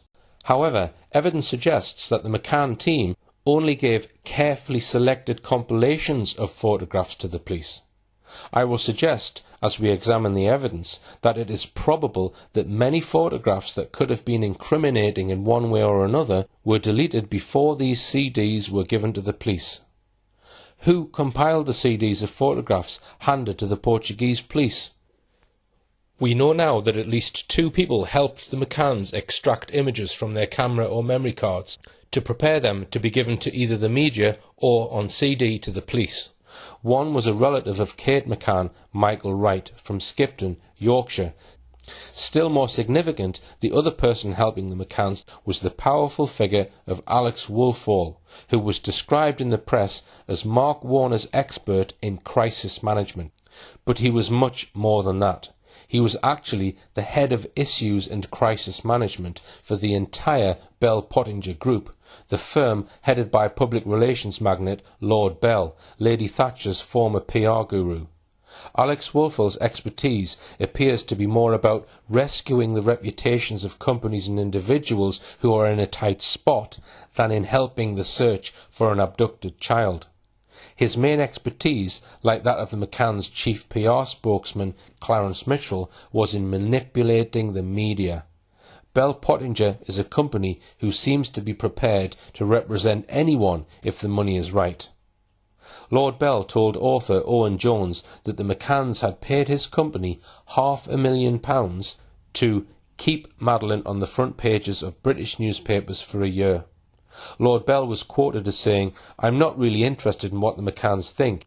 They paid me £500,000 in fees to keep them on the front page of every newspaper for 1 year, which we did." Now the first question we might ask is, why was it necessary for 2 people, let alone 1, to help the McCanns prepare images for the police and the media, when the focus, after all, was on finding Madeleine?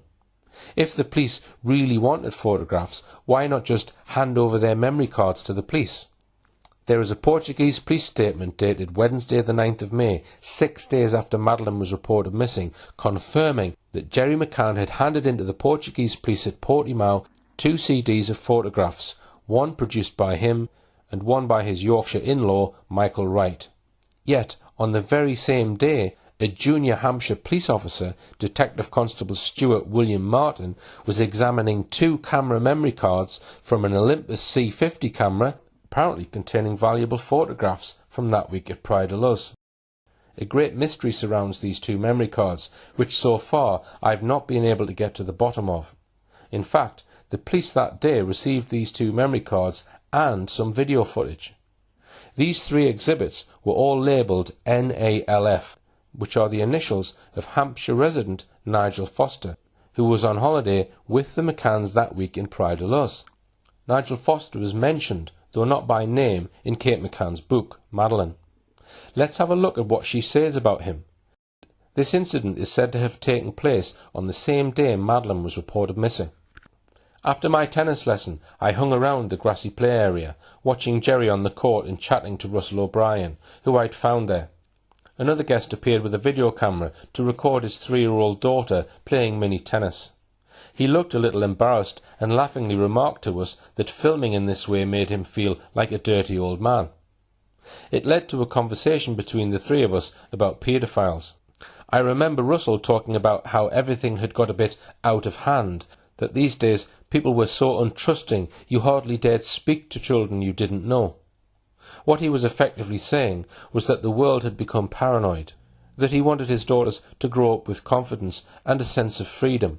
The other dad, Nigel Foster, and I chipped in with our views. I mentioned not being allowed to take photographs of your own kids in swimming pools any longer, and we agreed that it was a shame things had come to this. It was just 5 days after this, Tuesday the 8th of May, that Nigel Foster took it upon himself to contact Leicestershire Police and offer his photographs from the holiday to the police. Things moved on rapidly. He was told to contact Hampshire Police. He did so, handing in not only his video footage from Pride of Luz, but also, apparently, 2 memory cards from an Olympus camera. From there, the police delivered these items to DC Martin's house that evening, and the following day DC Martin had these taken into his place of work, which was the Hampshire Police High-Tech Unit at Netley, Hampshire, one of the foremost high-tech units in the country. Here is his statement. Videotape from Sony Handycam video camera, 64MB memory card from Olympus C50 camera, 32MB memory card from Olympus C50 camera. The package contained an Olympus C50 camera and a memory card holder which contained 1 card in the camera and 1 card in the memory card holder. I imaged NALF-2 using guidance software, computer forensic software called Encase version 5. I imaged NALF-3 using guidance software, computer forensic software called Encase version 5. I located 43 pictures in the live area of the 2 cards.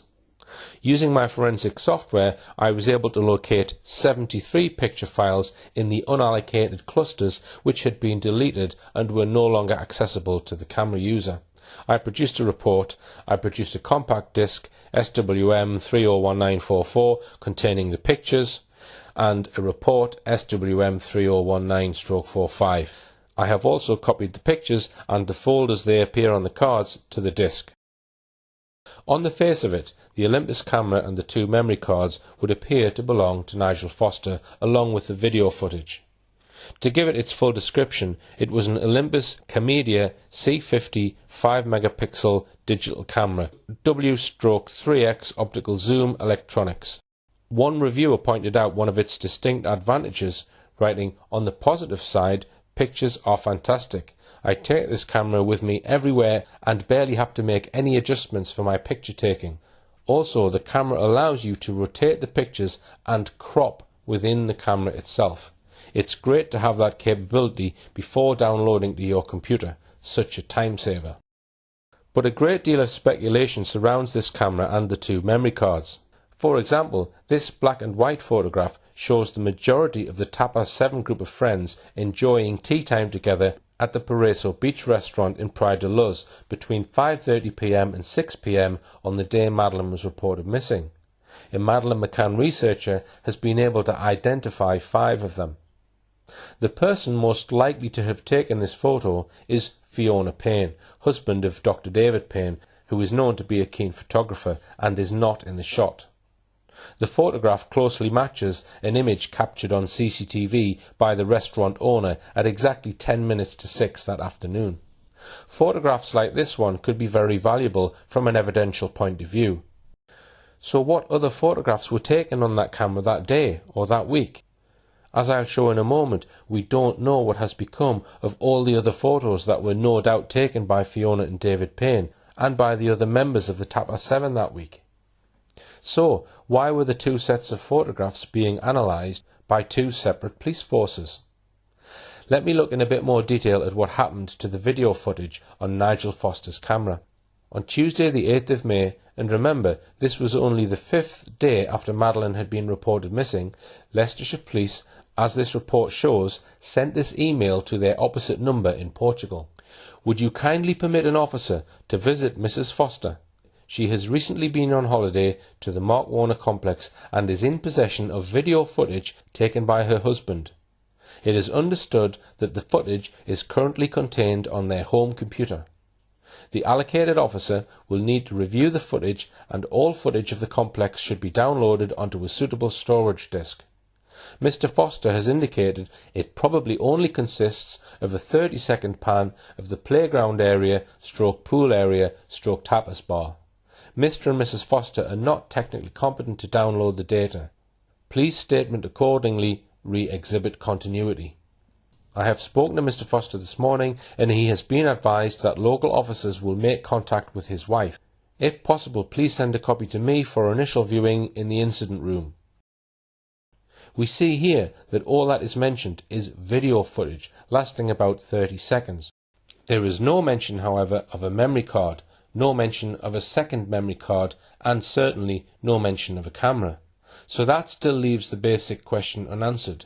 Who did these three items belong to? We find that on these two memory cards there were also 73 deleted photographs. Now, there is nothing remarkable in that.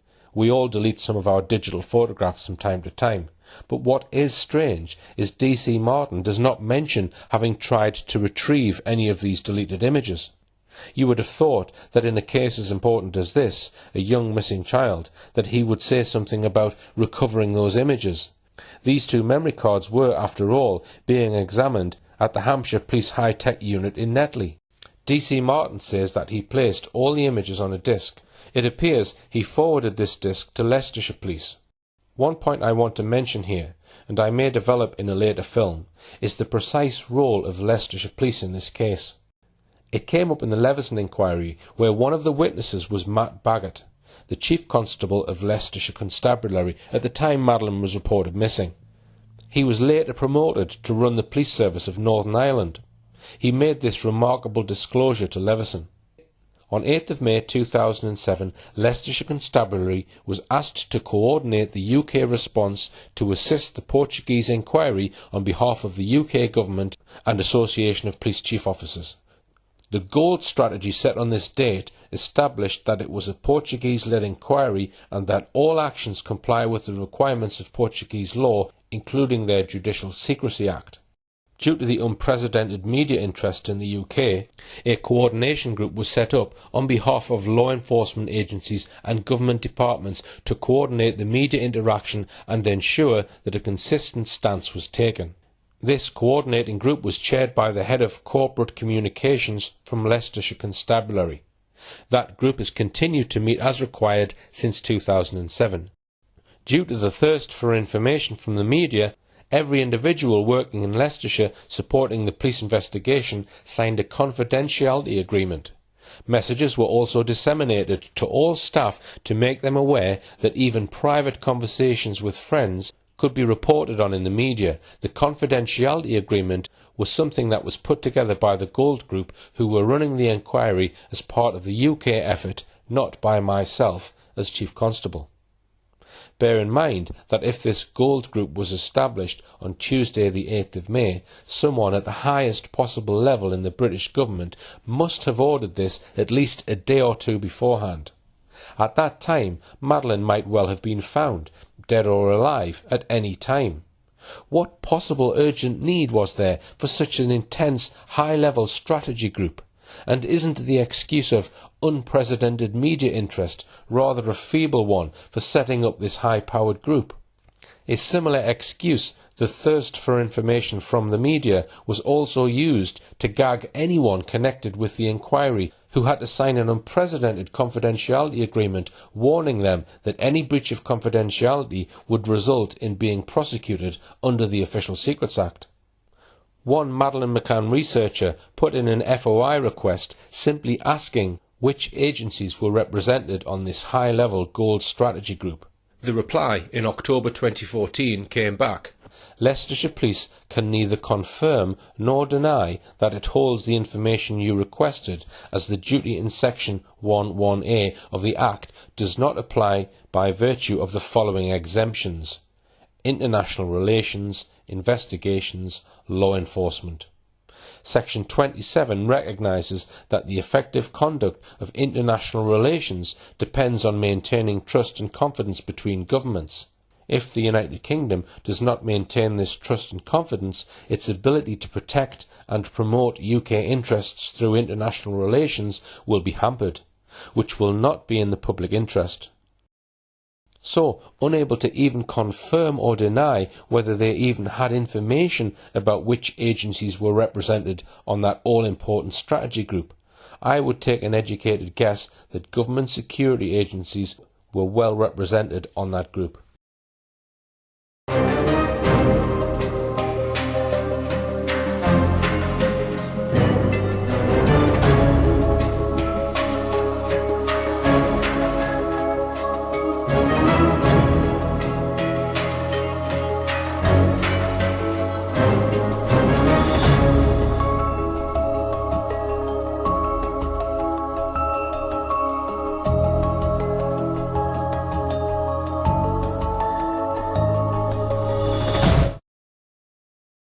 But to return to the matter of what happened to the disc of photographs that DC Martin compiled. In the Portuguese police files, we find this short report from Inspector Ricardo Paiva. I can confirm that photographs from a CD provided by Leicestershire Police were visualised and analysed. These referred to photographs taken by the Foster's family during their holiday at the Ocean Club between the 28th of April and the 5th of May 2007. Upon analysing these photos, the result was that there was at least one photograph where some of the individuals making up the group of friends of the McCanns couple were visualised, nothing relevant being found for the investigation. So, after the effort of examining 2 memory cards, whosoever they really belonged to, and a short video clip of 30 seconds, all that they had was one photo with some of the Tapper 7 on it. But perhaps what is of more interest is what was happening to some other photographs down in Portugal. On the very same day that DC Martin was downloading digital photographs from 2 memory cards from the Olympus, Jerry McCann likewise was handing in 2 computer discs of photographs to the Portuguese police in Portimao. And these images, apparently 113 images and dozens of duplicates, we can see in the Portuguese police files. And they are mostly or all from the holiday. The trouble is, the Portuguese police were not handed any original memory cards. It appears just images scanned into PDF format and then put onto a couple of CDs. Nearly all of the images appear in the files as grainy, poor quality black and white images. Colour photographs taken by the Portuguese police which appear in the police files are reasonably clear, so why do the images provided on a CD by Jerry McCann look like this? A volunteer Portuguese translator known as Album has analysed these black and white images and made these introductory comments on them. He says there are 97 pages of images, mostly black and white silhouettes, many duplicates. Almost all of the black and white images do not readily permit identification of the individual. They were created for the PDF using what is known as black and white scanning and printing. Just 3 of the images were produced in both black and white and in colour, namely the 3 playground photographs that we have already seen. It seems odd that just these 3 pictures have been made available in colour. Why couldn't Jerry McCann have made them all available in colour? But the lack of colour is not the only problem in making use of these photographs. There is no information about which camera or cameras they came from.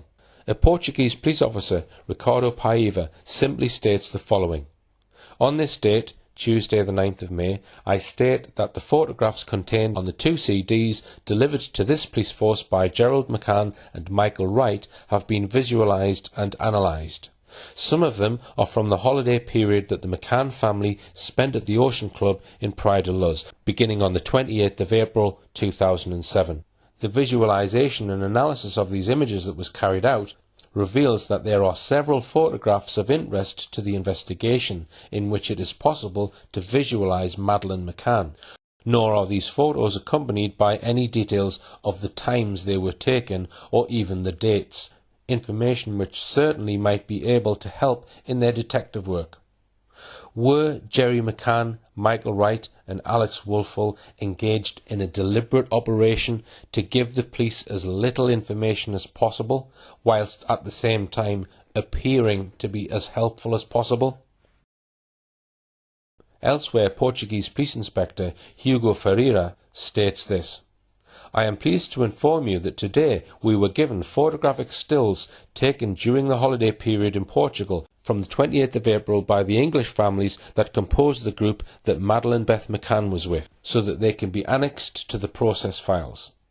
This statement makes the most sense. It is clear that the 2 CDs taken in by Jerry McCann and Michael Wright were a composite of photographs taken from maybe several cameras. Indeed, when we look through the photographs, we see many photographs obviously taken by the Paynes of themselves and their apartment. Others may have come from the Oldfields, or from Jane Tanner, or Dr. Russell O'Brien, or indeed from the McCann's camera. There is still some doubt about whether the McCann's camera was the Canon or the Olympus examined in Hampshire, or both. But as I shall show in a moment, we do know, at least, that the famous last photo was definitely taken on the Canon, shown clearly on the table in the lounge of the McCann's apartment when the Portuguese police took their first photograph of the scene. One issue that becomes clear as we examine these black and white photos is that some of the photos appear to have been tampered with before being put on the computer disks. Take this one, for example, which is a cropped duplicate of another photo. In other words, someone, presumably either Jerry McCann, Alex Wolfel or Michael Wright, has cropped the photo, taking bits out of it before handing it to the Portuguese police. In addition, there is no black and white version of a cropped playground photograph of Madeleine and Lily together, the one from which we get this picture. This is all that we get in the files, a cropped black and white image side by side with a cropped colour image. So the cropping must have been done on a computer. Something that we saw earlier can be done on the Olympus camera that was handed into the police in Hampshire, apparently by the Fosters. It tends to suggest that those who compiled these images for the Portuguese police just scanned 3 of them in colour, the 3 playground pictures, those being the ones they wanted the police to see, whilst scanning the remainder in black and white because they didn't want the police nor the public to be able to have a clear look at those photos. This tells us one simple thing, that these images did not all come straight out of a camera memory card onto a computer disk. Some of them at least have been tampered with or manipulated in one way or another before being given to the Portuguese police. And is it possible Jerry McCann, Alex Wolfel and Michael Wright made sure that any inconvenient and embarrassing photographs were never put on those 2 computer disks in the first place? The Portuguese police received the 2 disks of photographs on the 9th of May. The very next day, both the McCanns were in the police station answering questions. Kate McCann had her camera, presumably the Canon, with her in the actual police station and was looking at the photographs and making notes on them. Were the Portuguese police duped into thinking that they had got all the relevant photographs from that camera on those 2 disks the day before? Michael Wright was aged 44 on the day Madeleine was reported missing. He had married Anne-Marie, a cousin of Dr. Kate McCann. He was military trained and was said at the time to have been a partner in an IT company. Michael Wright and his wife and the McCanns used to meet up from time to time, mostly at family events. Once in 2006 and once in February 2007. Their families were close and they stayed in each other's houses. The first Christmas after Madeleine was reported missing, the two families spent Christmas together. At a hearing in the long-running McCann vs Amaral libel trial in September 2013, Michael Wright admitted to extensive monitoring of Madeleine McCann discussion forums on the internet. In the court, he referred to extensive notes he had made in green ink to prepare for giving his evidence. The judge in the hearing saw these notes and asked him about them. He said he had written them up the night before in his hotel room. In a written statement to the Portuguese police, Wright said that he caught the plane from Leeds Bradford Airport to Faro on Saturday the 5th of May, initially staying in an apartment in the same complex as the McCanns. He says he returned 6 days later on Friday the 11th of May for a weekend with my family. It seems that one of his main tasks whilst he was in Portugal for those 6 days was to select and maybe manipulate a series of photos in order to produce a computer disk for the Portuguese police on the 9th of May. Meanwhile, the head of public relations at Bell Pottinger, one of the world's biggest PR companies, Alex Woolfall, was working on another similar or parallel project.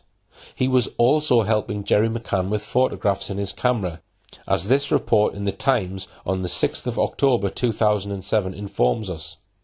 The McCanns had photographs of Madeleine on their digital camera, which Mr. Woolfall began transferring to a laptop computer.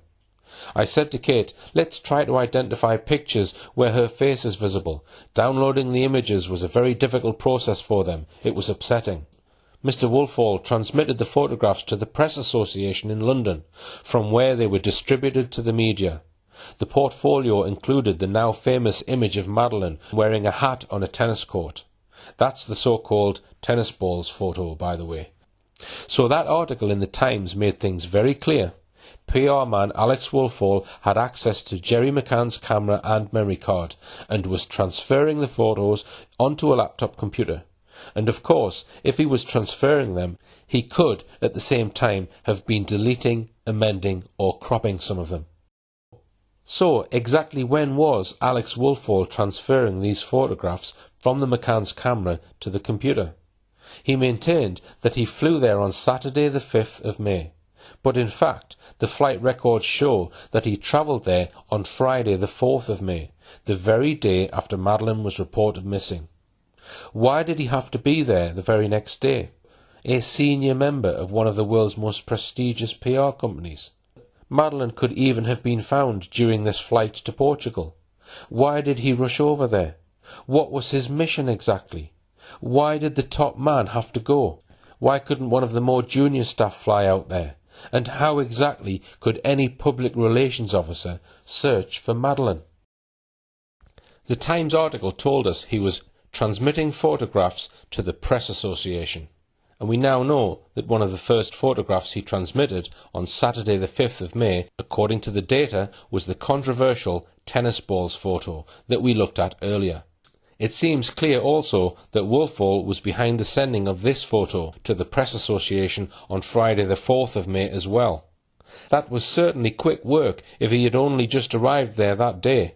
And it was this very iconic photograph of Madeleine that appeared on the front cover of Kate McCann's book Madeleine 4 years later. It would mean that Woolfall was not only in Praia de Luz on the day after Madeleine was reported missing, but before the day was out, he had met the McCanns, got their camera, and was already sending images from that camera to the Daily Mirror that day. Madeleine in the red dress, and to the Press Association the next day, the tennis balls photo. But here's a strange fact that was picked up by a sharp-eyed poster on the Complete Mystery of Madeleine McCann forum. No one else seems to have picked it up.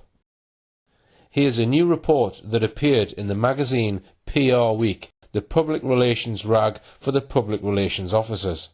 This article appeared on the 9th of May issue of PR Week. The head of risk and crisis management of one of the world's biggest PR firms, Alex Wolfall, had been dispatched to Portugal, so this was clearly a significant news item for the journal. But look at the two lines underlined in red. Mark Warner brought in Resonate on a generic brief a week before 3-year-old Madeleine was kidnapped. Now this is very odd. Resonate is simply a subsidiary of Bell Pottinger. There is no explanation at all of why they were sent the week before. What public relations need did Mark Warner have in Praia de Luz the week before Madeleine and her family were there? None that I am aware of or can even think of. And then at the end of the PR Week report we read this. After Madeleine was kidnapped, Managing Director Michael Froelich referred the firm to his parent company's crisis specialist Alex Wolfall. Froelich and Resonate Director Tricia Moon are helping liaise with the British consul in Portugal, the Portuguese police and the Portuguese and UK media. This seems like an astonishing coincidence. Handily available to the powers that be at the very moment Madeleine was allegedly kidnapped were no less than Michael Froelich and Tricia Moon, the managing director and director respectively of Resonate, a subsidiary of probably the UK's #1 public relations firm. And already Resonate was liaising with the British consul. It was the British ambassador and consular staff who dramatically and successfully intervened when the Portuguese police, 2 days after Madeleine's reported disappearance, wanted to seize some of the McCanns' clothing. After this intervention, the McCanns washed their clothes, thus preventing the police from subjecting them to forensic analysis. I am going to suggest that there is evidence pointing to Madeleine having died on the Sunday that week. Is it possible that the bosses of Bell Pottinger sent the managing director and director of their subsidiary company Resonate on ahead, as it were, to make some initial inquiries and undertake an early assessment of the situation in advance of their big guns jetting to Praia de Luz on the day after Madeleine was reported missing?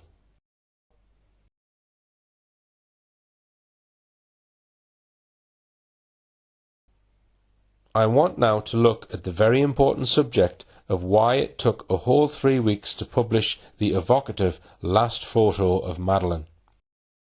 It was on Thursday the 10th of May, a week having gone by since Madeleine was reported missing, that both Jerry and Kate McCann found themselves in Portimao Police Station to face a series of difficult questions.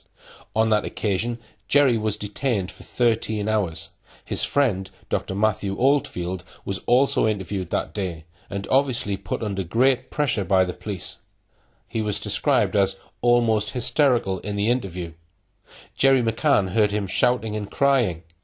Perhaps he was struggling to explain all the absurdities surrounding his insistence that he really did check on the children at about 9:30 p.m. the night Madeleine was reported missing.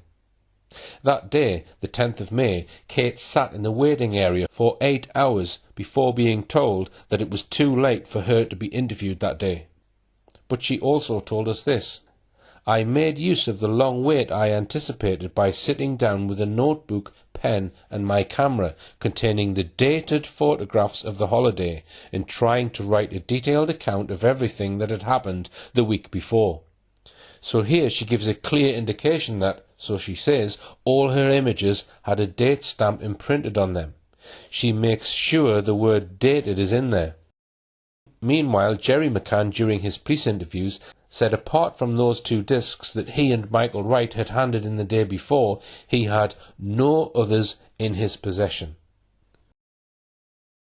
A number of these pictures featured the Paynes children, so the McCanns must have used a number of photos from the Paynes camera. It's probably reasonable to assume that the 3 playground photographs we saw before were taken by the McCanns, and as we saw earlier, we can say with near certainty that all 3 were taken on day 1 of the holiday, the Saturday. But if that's the case, where are all the other photographs that the McCanns took that week? It was a Canon camera, a Canon PowerShot A620 that was left in the middle of the table in the living room of the McCanns' apartment. and we must assume that when she was holding a camera while Jerry McCann was being interviewed by the police in Portimao on the 10th of May, that was also her Canon camera. It almost looks like a prop. There are very few objects visible in the photograph, and so the camera seems to stand out, almost ostentatiously, as if to say, "Look, our camera, nothing to see here." But as we have seen, there is evidence from the black and white photos on the 2 CDs handed in by Jerry McCann that the images have been tampered with deletions of many of them, and cropping of some others. And let's suppose, as I shall be suggesting later, that something serious happened to Madeleine much earlier in the week, it would be perfectly possible for the McCanns, or someone they knew, to have removed the memory cards, deleted inconvenient photographs, cropped them, or perhaps even removed them altogether and substituted a new memory card. Done all of this before they claimed later in the week that Madeleine had been abducted. They could also have stored the images on a computer disk for later amendments to be made by them. If so, there would be nothing incriminating for the police to find in their camera. It seems that the Portuguese police never seized the camera. There is no mention of their doing so in the files, and they therefore let the McCanns take it away with them as they moved that night after reporting Madeleine missing to stay in the Payne's flat. We can hardly blame the Portuguese police for this unfortunate omission. For a week the McCanns had been insisting that Madeleine had been abducted, aided and abetted by a mighty public relations and media onslaught. These 3 individuals, Jerry McCann, Alex Wolfall and Michael Wright, examined various memory cards for the dual purpose of A. producing 2 CD discs for the Portuguese police, and B. producing images for the mass media. Some of those images had been cropped before they got to the Portuguese police, showing that they had already been digitally altered. All of this demonstrates, without a shadow of a doubt, the potential for manipulation of the memory cards before they were sent to Hampshire Police and before Jerry McCann and Michael Wright handed in their carefully selected photos on those 2 CDs.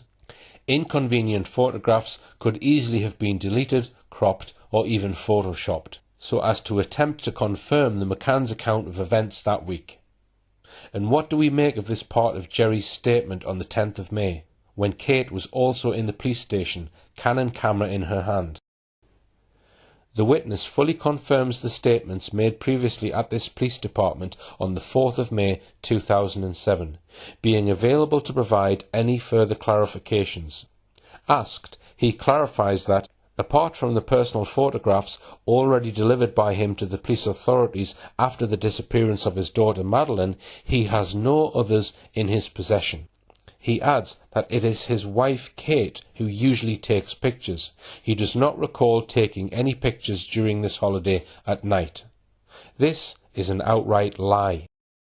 The photographs on the CDs handed to the police did not include the last photo. But Jerry and Kate still had possession of the last photo, taken on the Canon, because it was published 2 weeks later, on the 24th of May. He told the police a barefaced lie. So this brings me back to the subject of the last photo, and whether or not it was taken at 2:29 p.m. on Thursday the 3rd of May, the afternoon of the day Madeleine was reported missing. It appears to be a genuine photograph, taken by Kate McCann on the McCann's Canon camera. This is what Kate McCann says about the last photo in her book. "Some images are etched for all time on my brain. Madeleine that lunchtime, Thursday the 3rd of May, is one of them. She was wearing an outfit I'd bought especially for her holiday, a peach-coloured smock top from Gap and some white broderie Anglaise shorts from Monsoon. A small extravagance perhaps, but I'd pictured how lovely she would look in them, and I'd be right. She was striding ahead of Fiona and me, swinging her bare arms to and fro. The weather was a little on the cool side, and I remember thinking I should have brought a cardigan for her, although she seemed oblivious of the trauma, just happy and carefree. I was following her with my eyes, admiring her. I wonder now, the nausea rising in my throat, if someone else was doing the same." We've already noted that on the last photo, Jerry does not look as suntanned as he does by the end of the week. That is one indication that the photo might not have been taken on the Thursday as claimed. Are there any others? Let's look first of all at the way Madeleine is dressed.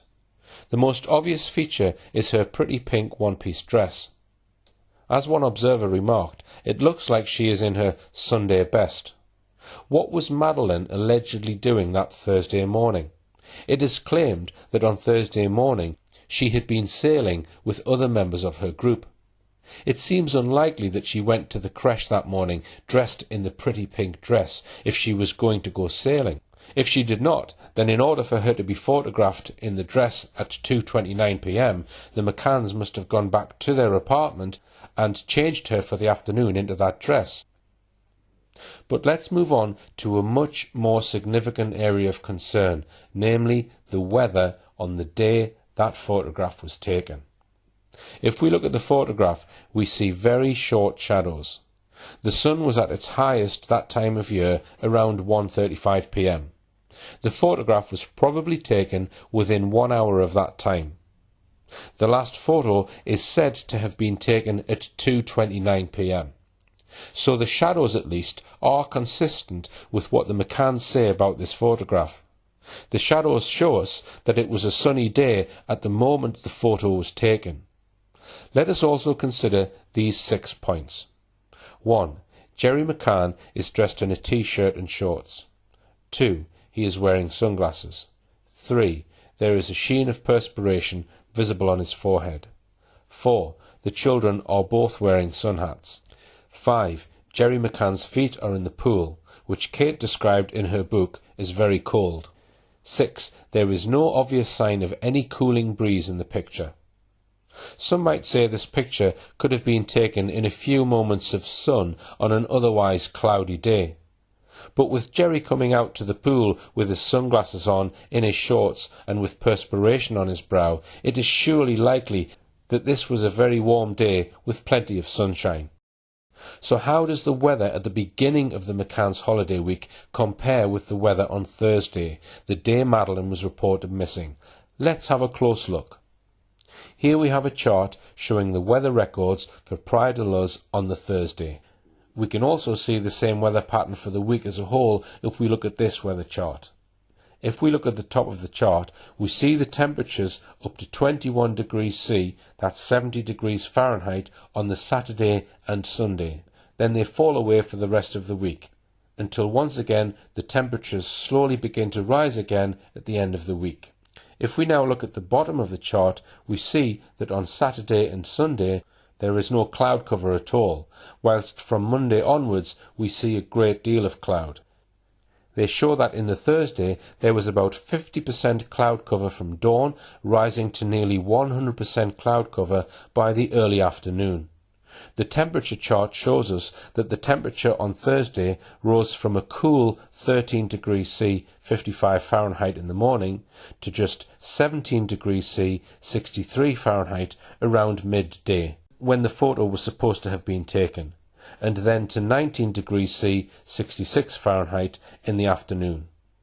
This then does not look like a day which is so warm that it causes a man to dress only in a t-shirt and shorts, dipping his feet into a cold pool, to have sweat on his brow. Not only that, but as we saw just now, Kate McCann confirms this with her own words in her book. The weather was a little on the cool side, and I remember thinking I should have brought a cardigan for her. But again, this photograph hardly gives the impression of being a little on the cool side. Sunglasses, people in short sleeves and shorts, sun hats and sweaty brow, dipping their feet in a cold pool. In fact, the only 2 days on that holiday that were hot and sunny were the Saturday and Sunday. If we have a look at the weather chart for Sunday the 29th of April, we see that the maximum temperature after midday reaches 21 degrees C or 70 degrees Fahrenheit, certainly warmer than Thursday. And we also see that the day is sunny throughout, much more like sunglasses and shorts weather.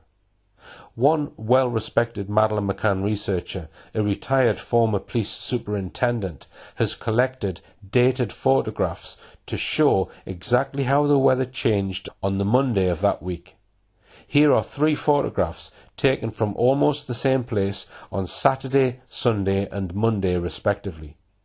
Here is another picture taken on Sunday at nearby Lagos, a beautiful, clear, sunny day, just as the weather on the last photograph also appears to be. The following 3 pictures, taken on Tuesday, Wednesday and Thursday, continue to show the cooler, cloudier weather persisting through the week.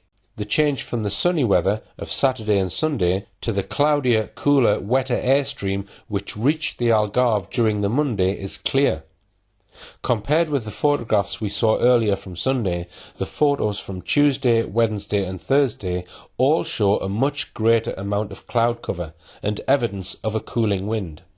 An ex-RAF man, now an expat living in Praia de Luz, kept daily weather records. His diary confirms the cloudier, windy, cooler conditions that prevailed on that Thursday when the last photo was supposed to have been taken.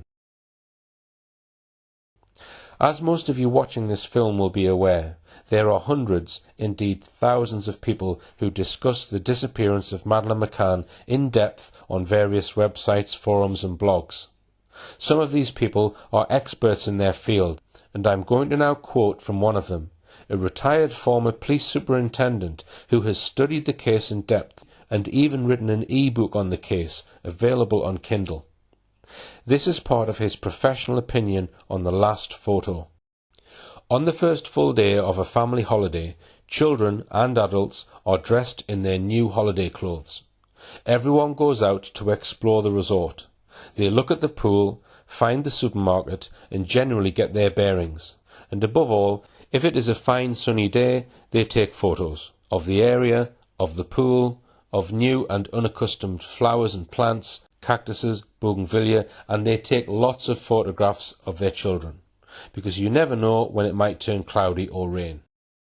Add this known behaviour to the weather reports and consider these existing photographs, and then add the relative ease with which the date can be altered on a digital image, and we may surely be forgiven for beginning to suspect that the last photo is not as it is being presented.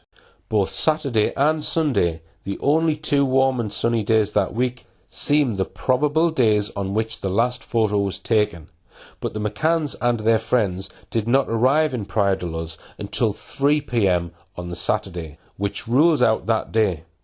We are forced by the available evidence to deduce that the last photograph was probably taken at lunchtime on Sunday the 29th of April.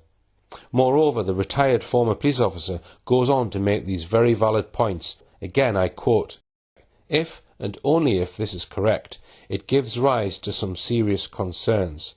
The last photo may be a forgery. In English law, a forgery is any document that tells a lie about itself. It purports to be something it is not. In this case, a photo taken on Thursday the 3rd of May, the day Madeleine was reported missing. If the EXIF metadata showing the time and date had been altered, then a serious offence has been committed of attempting to pervert the course of justice. The person who altered the time and date would be involved. Any person who says it was taken on that date would also be involved. Any person who handled the photograph, the camera or the memory chip might be involved. The person who knowingly put this photograph into the public domain would very clearly be involved, and jointly they might all be guilty of conspiracy to pervert the course of justice. So the question to be asked is clear. Where was Madeleine at lunchtime on the 3rd of May 2007?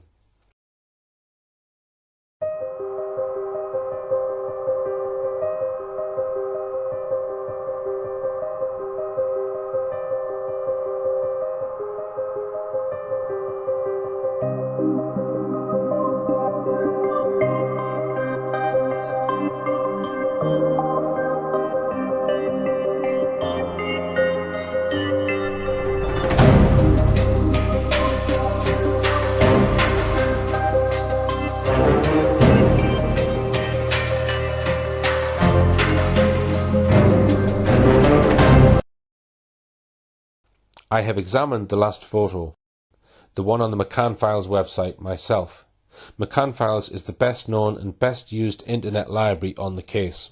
I discovered that the internet file on the McCann Files website has been modified with a computer package called Adobe Lightroom.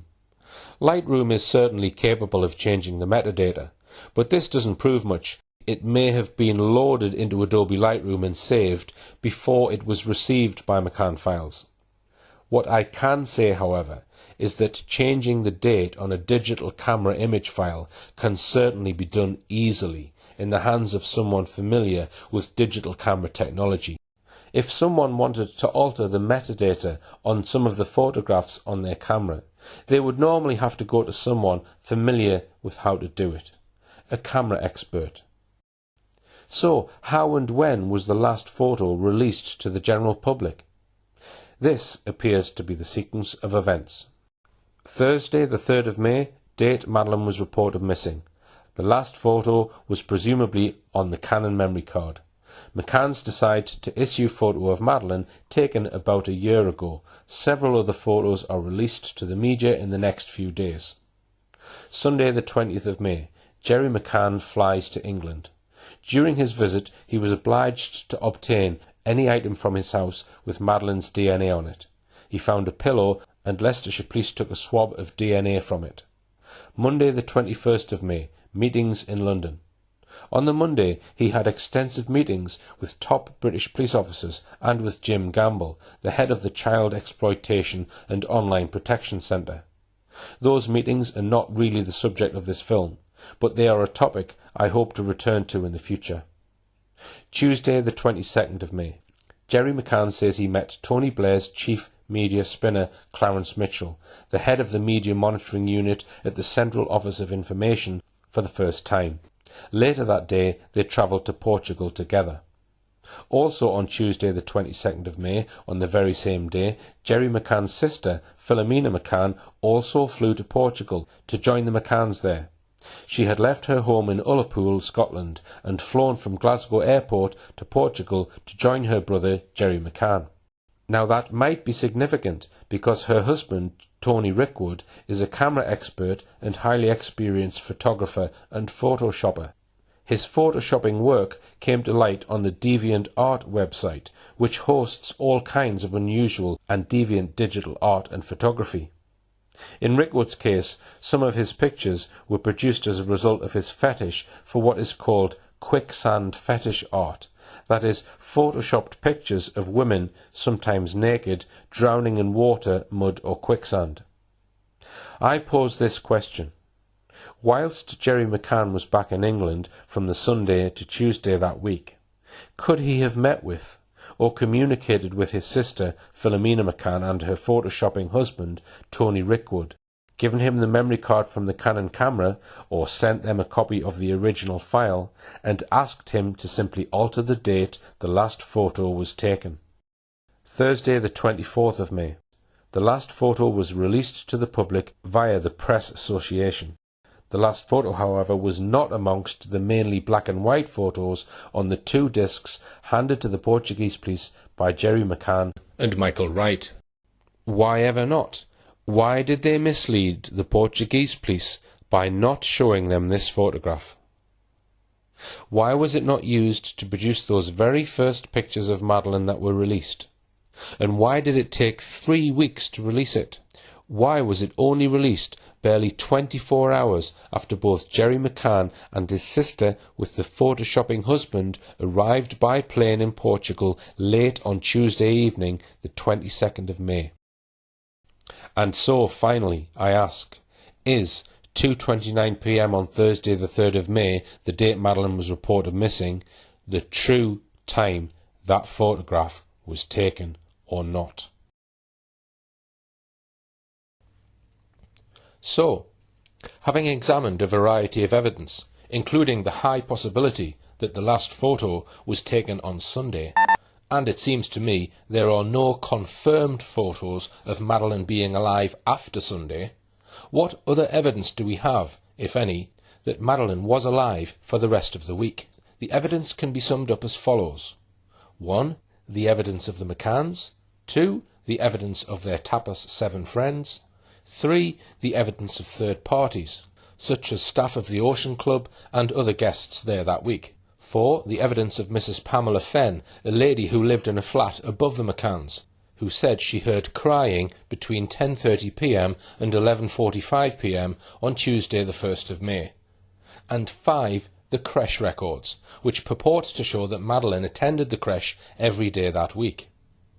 On the face of it, even though some of the other evidence that she was alive after Sunday that we have looked at has not stood up to scrutiny, this appears to be an impressive list of evidence.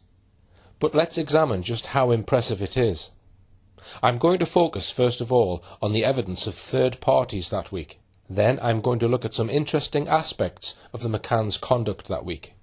I'll start by examining in detail the third party most closely involved with Madeleine that week, and that's the creche nanny Catriona Baker, or Cat Baker, the nanny in charge of the creche which included Madeleine, called the Lobster Group.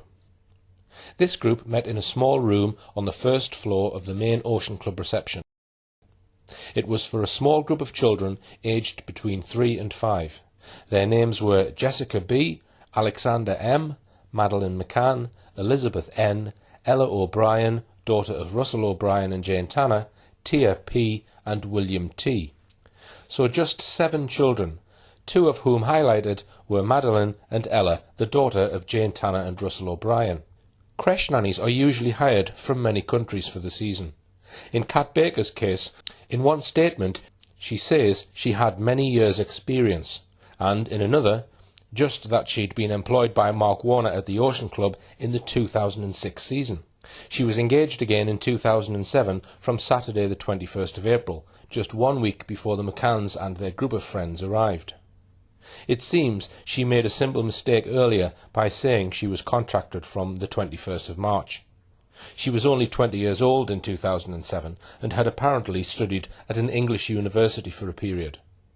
In her book, Kate McCann describes how she was introduced to Cat Baker the first afternoon they arrived. Kate says, "I warmed to her straight away." To enrol, parents take their children to the creche. Details are recorded: name of child, parent's name, contact telephone number, any health concerns such as asthma or allergies, etc. The child is then given an identity bracelet and placed in a specific group with a specific nanny. The maximum size of any group is 7. Which any nanny receives a child on day 1 remains the child's nanny for the rest of the week. There are 2 3-hour creche sessions from 9:30 till 12:30 and 2:30 till 5:30. The nanny who is responsible for the child is also responsible for the register.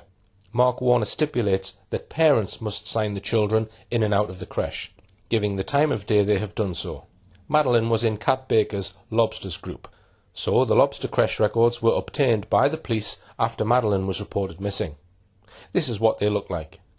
If we take these records at face value, then they tell us that Madeleine was in the creche for the following periods: Sunday morning 9:45 till 12:15, afternoon 2:45 till 5:30, total of 5¼ hours. Monday morning 9:30 till 12:10, afternoon 3:15 to 3:30, total of 2 hours and 55 minutes.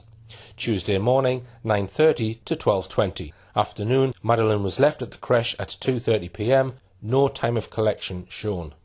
Wednesday morning 9:20 till 12:30, afternoon 2:45 to 5:30, total 4 hours and 55 minutes. Thursday morning 9:10 to 12:25, afternoon 2:50 to 5:30, total 4 hours and 55 minutes. Let's now have a closer look at Cat Baker. On the 14th of October 2007, just 5 weeks after the McCanns had been declared suspects, and the McCann team's PR efforts were at their most intense, the Mail on Sunday ran a story headed "Revealed, the nanny who could help clear the McCanns' name." The article told us, for 5 months, the identity of the Mark Warner employee who was looking after Madeleine in Pride of Luzz's Kids Club in the hours before her disappearance has been a closely held secret. On the morning after Madeleine's disappearance, it is believed she even told Portuguese police of a man she had seen acting suspiciously around the apartments. Today we can reveal her identity as 20-year-old Catriona Baker, the daughter of a nurse and draftsman from Manchester. Miss Baker has told friends she is convinced of the McCanns' innocence. She is still in contact with Kate McCann. Intriguingly, Miss Baker revealed to one friend, spoken to by this newspaper, that she told Portuguese police of a man she saw acting strangely near the apartment in the days leading up to Madeleine's disappearance on the 3rd of May. She was interviewed for just 3 hours by the police on the morning of Madeleine's disappearance. The Mail on Sunday has also learned that within 24 hours of that interview, Miss Baker was dispatched by Mark Warner to take up a new post in the Greek resort of San Agostino, along with 4 other members of staff. They were all linked to the 7 holidaymakers who had eaten in the resort's tapas restaurant with Kate and Jerry on the night of Madeleine's disappearance. On the day Madeleine disappeared, Miss Baker had spent nearly 6 hours with the toddler. In the afternoon, the McCanns played tennis, while Madeleine went back to her nanny at the Children's Club, who gave her tea at 5:30 p.m. Madeleine, Sean and Amelie were picked up by their parents at 6 p.m. The Mail on Sunday article states as a fact that the McCanns played tennis, while Madeleine went back to her nanny at the Children's Club, who gave her tea at 5:30 p.m. Madeleine, Sean and Amelie were picked up by their parents at 6 p.m. But earlier I explained that there were so many contradictions about the claim that Madeleine and the twins and their parents were having high tea together that we could not rely on those accounts as proving that Madeleine was alive at that time. And Kate's later story was not that she was playing tennis, but that she went for a long run along the beach. Let's also observe that in this statement in the Mail on Sunday, it sweeps aside all the McCann's evidence, contradictory though it was, about picking up the children at 5:25 p.m. and 5:30 p.m. We saw how Kate claimed that Jerry had got there before Kate, and that she had come to the high tea straight from her long jog along the beach, etc., etc. The Kat Baker article contradicts all of that by simply saying the parents, plural, picked her up at 6 p.m.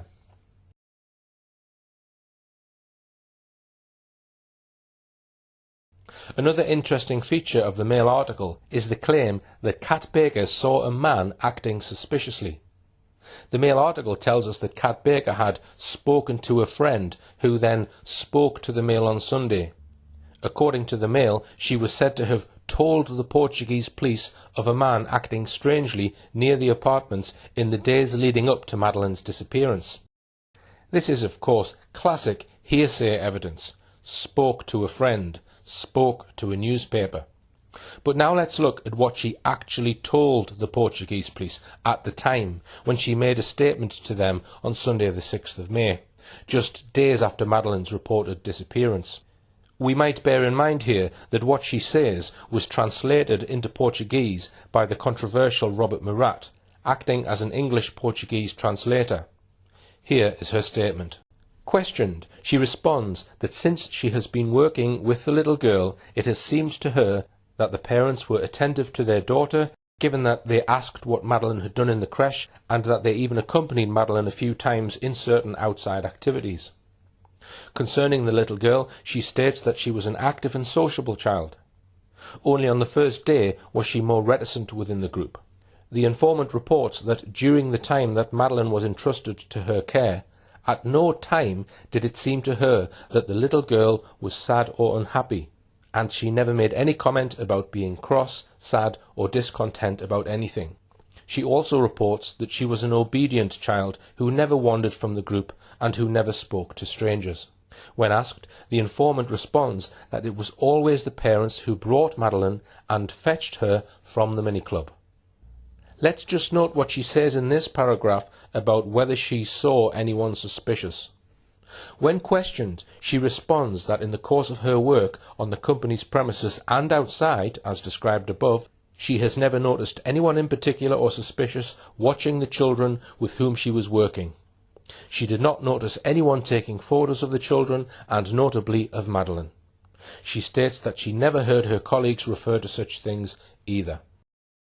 One thing we notice in her statement is that she says nothing at all about what activities she and her group were doing that week. There's no detail whatsoever about what Madeleine was doing. She doesn't mention any specific incidents about her at all. But she is quite clear in this initial statement about these 3 things. She never noticed anyone in particular or suspicious watching the children. She didn't notice anyone taking photos of any of the children, and she never heard her colleagues refer to such things either. So here we have an absolute contradiction. Less than 72 hours after Madeleine is reported missing, she is quite clear that she never noticed anyone suspicious. Yet 5 months later, we find out from the Mail on Sunday that she is a friend of the McCanns, has spoken to them, that the McCanns have invited her to visit their home, and that she has now spoken to a friend who has spoken to the newspaper. Now the Mail on Sunday suddenly claims that she saw a man acting suspiciously in the days leading up to Madeleine's disappearance. Kat Baker still seems to be on close terms with the McCanns today. There was even one indication that she may have been known to the McCanns before 2007. As soon as Kat Baker's name was made public, Madeleine McCann researchers looked her up on the internet. It was established that Kat Baker had been back in 2006, before Madeleine disappeared in 2007, a Facebook friend of Chloe Corner, the daughter of John Corner, who is Madeleine's godfather. John Corner later stated that he had been a frequent visitor to Praia de Luz. Today Kat Baker has a different surname and remains friends with Chloe Corner. So already we have 2 reasons for not trusting Kat Baker as a witness of truth. Moreover, we have a third possible contradiction regarding Kat Baker's claim that Madeleine went sailing on the morning of Thursday the 3rd of May, the day Madeleine was reported missing. This comes about from Kat Baker's third statement in the case, this time to Leicestershire Police, on the 18th of April 2008. Here it is.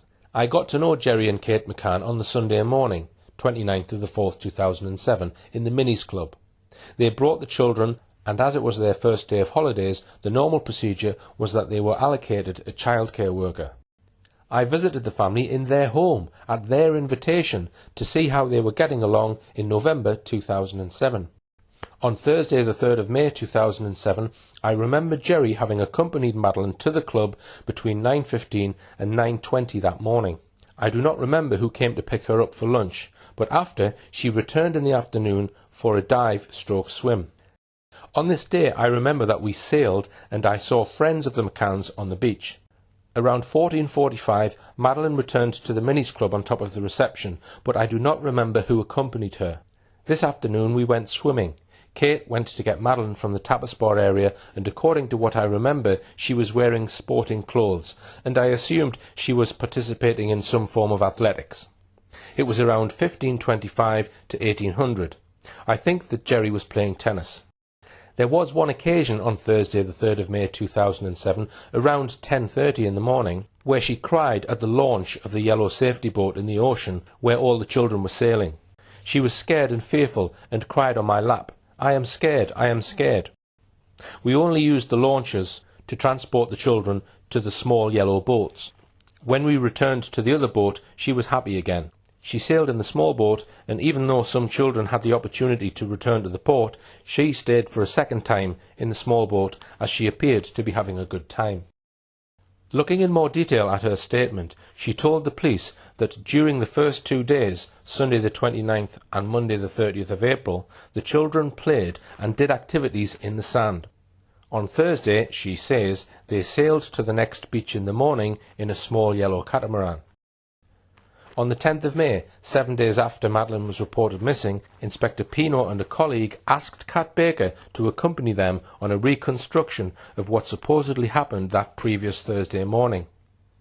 It is possible they already had suspicion that Madeleine was not present or that the events as reported were untrue. Here's part of his statement.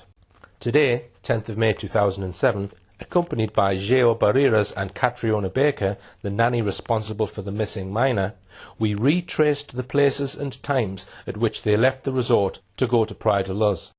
We were told by Catriona that they went to the beach on Thursday between 10 and 11 o'clock. And 1. The parents left the children at Baby Club Mark Warner, situated next to the principal reception and which is open 24 hours. 2. Then Catriona with Madeleine and 4 or 5 more children walked toward the beach about 100 metres. 3. She was always in front with the children behind, linked together in a snake. 4. They crossed Rua de Rita, turned right towards Pico do Nordeste to the bottom of the steps at Travessa das Redes. 5. After reaching the beach, they went along a boardwalk to an area where there was a red awning and several thatched sunshades. 6. On that day, they sailed in a small yellow catamaran. But Inspector Pino's report also noted this, that Alice Stanley accompanied the children on the route and on the boat. 3 children sailed with her. Chris Unsworth transported the children in a red amphibious boat, a life-saving boat, until the boat reached the open area, and, a few minutes later, returned them to the beach to pick up 3 other children from the group. Both state that the children did not have any contact with anyone else during the time they were at the beach, as was the case during their walk to the beach. They both add that they did not see anyone suspicious looking at the children or in the surrounding areas. So both these witnesses, according to Inspector Pino, do not mention that Kat Baker went sailing with Madeleine's group that morning. There is no mention in Inspector Pino's report of whether Alice Stanley or Chris Unsworth say Madeleine was in either of the boats of 3 children that went sailing that morning. There were 7 children in the Lobsters group.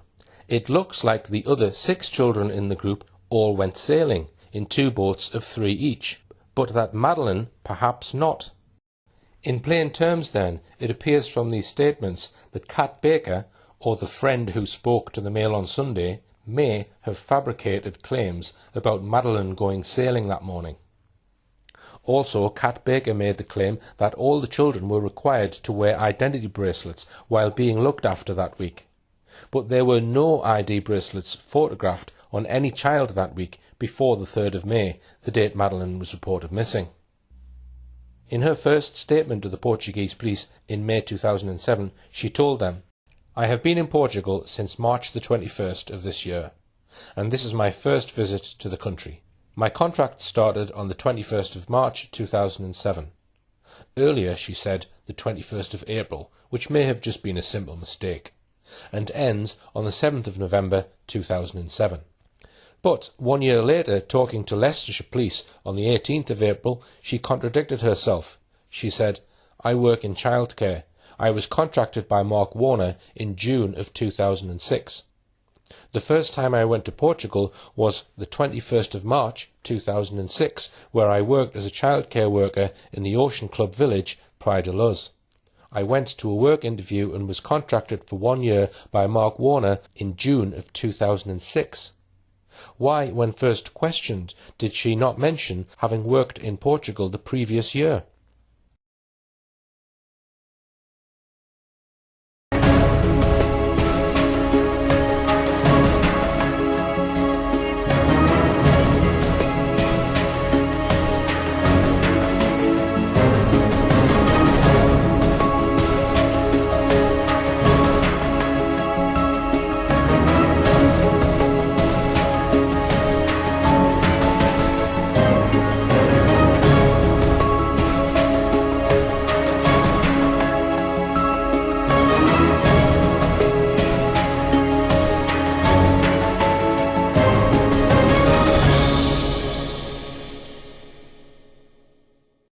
There is one particular incident that stands out from that week, which, it is said, really does prove that Madeleine McCann was alive on the Tuesday at least. And that is the testimony of an 82-year-old widow, Mrs. Pamela Fenn, who died in 2011. She told the police, though only 3 months later, as we shall see, that she heard a child, presumably Madeleine, crying from 10:30 p.m. to 11:45 p.m. on the evening of Tuesday the 1st of May. She says that she then heard a door closing at 11:45 p.m. and then the crying stopped. On the face of it, there is no reason to suspect that this was anything other than the unvarnished truth. Why would an 82-year-old widow lie about anything, especially something so serious? But, as with almost everything in this case, nothing is quite what it seems. So let's now probe her statement in detail. I will read out the relevant parts of her statement. Mrs. Pamela Fenn, 20th of August, 2007.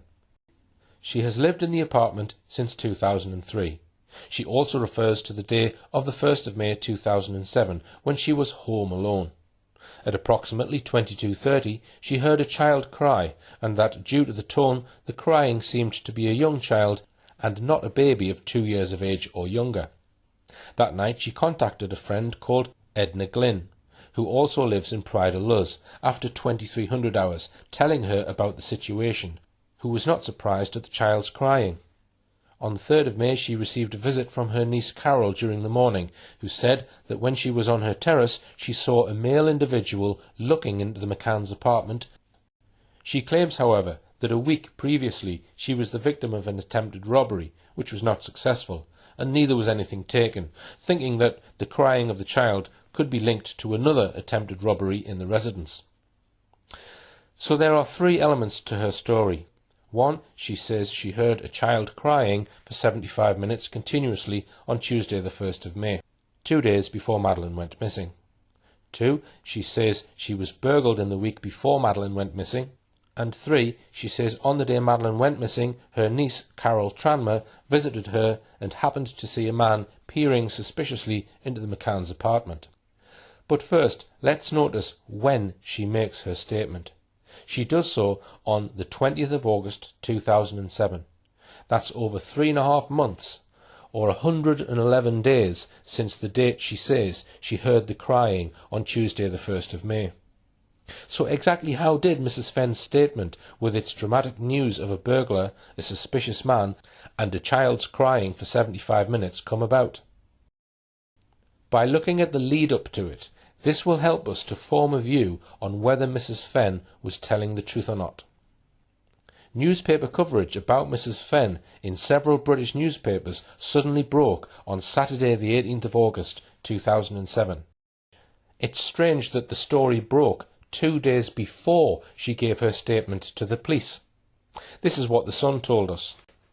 Their story was headed, "Your sis, Maddie, is missing," and featured the McCanns' claim that only now, 3 months after Madeleine went missing, had the McCanns told their twins, Emily and Sean, that Madeleine had been abducted. But the story also made these revelations about Mrs. Pamela Fenn. The Portuguese cops are again under fire. The woman living in the apartment above the McCanns claimed she had not been spoken to by police until the British team arrived 2 weeks ago. Expat Pamela Fenn told them she disturbed a burglar at her apartment about 3 weeks before Maddie vanished. She is now to give a formal statement to Portuguese officers. A friend said she was surprised that neither the police nor the McCanns had approached her before. Pamela also said that her niece, who stayed with her the week Maddie disappeared, spotted somebody fitting the description of a man seen carrying a child away under a blanket. The pal added he was acting suspiciously.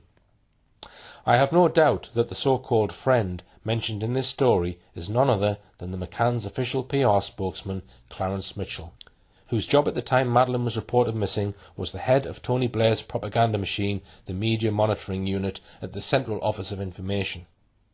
In this story, the burglary is said to have taken place 3 weeks before Madeleine went missing, not 1 week as she says in her official statement. The article quotes the friend as saying that Mrs. Fenn was surprised that the police had not approached her before. Surely the much greater surprise is that Mrs. Fenn had done nothing for 3.5 months to report an attempted burglary, a suspicious man hanging round the McCann's apartment, and hearing a child sobbing her heart out in the apartment below her for 75 minutes, 2 days before she was reported missing. And we must ask ourselves, how likely is it, in the aftermath of the alleged abduction, the police would fail to visit whoever lived immediately above them to find out if they saw or heard anything that night? The article also says that Mrs. Fenn's niece, Carol Tranmer, stayed with Mrs. Fenn that week. However, Carol Tranmer told the police that she had stayed elsewhere in Portugal and only visited her aunt on a couple of occasions. Another contradiction.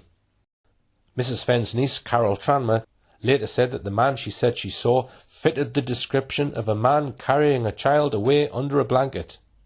But it wasn't until late October, nearly 6 months later, that the McCann team released this artist's sketch of the man supposedly seen by Jane Tanner. Before then, there was no detailed description of him. So what description could Mrs. Fenn and her niece, Carol Tranmer, be referring to? It could only be the vague description given out by Jerry McCann on the 25th of May to the world's media, as reported by the BBC that day when they described the man as white, 35 to 40, 5'10" in height, wearing beige or light trousers, wearing dark jacket and shoes. Leaving aside the clothes the man was wearing, such a description, white, 35, 5'10", could fit any number of individuals. Many of the 400 or so guests at the Ocean Club that week were parents of European origin of children under 5. It could have been almost any of them. So on what basis could Carol Tranmer declare that the man she saw for a few seconds fitted the description of the man seen by Jane Tanner? The Daily Mirror added some detail about the alleged burglary. It told its readers, Pamela Fenn said a man broke into her flat weeks before Madeleine disappeared. There was no sign of a break-in, and it's thought the intruder may have had a key. She reported the incident to Portuguese police, but they did not question her again. The report went on. Mrs. Fenn, who was in her 70s, found the man scrambling out of the window and tried to grab his ankle, but he escaped.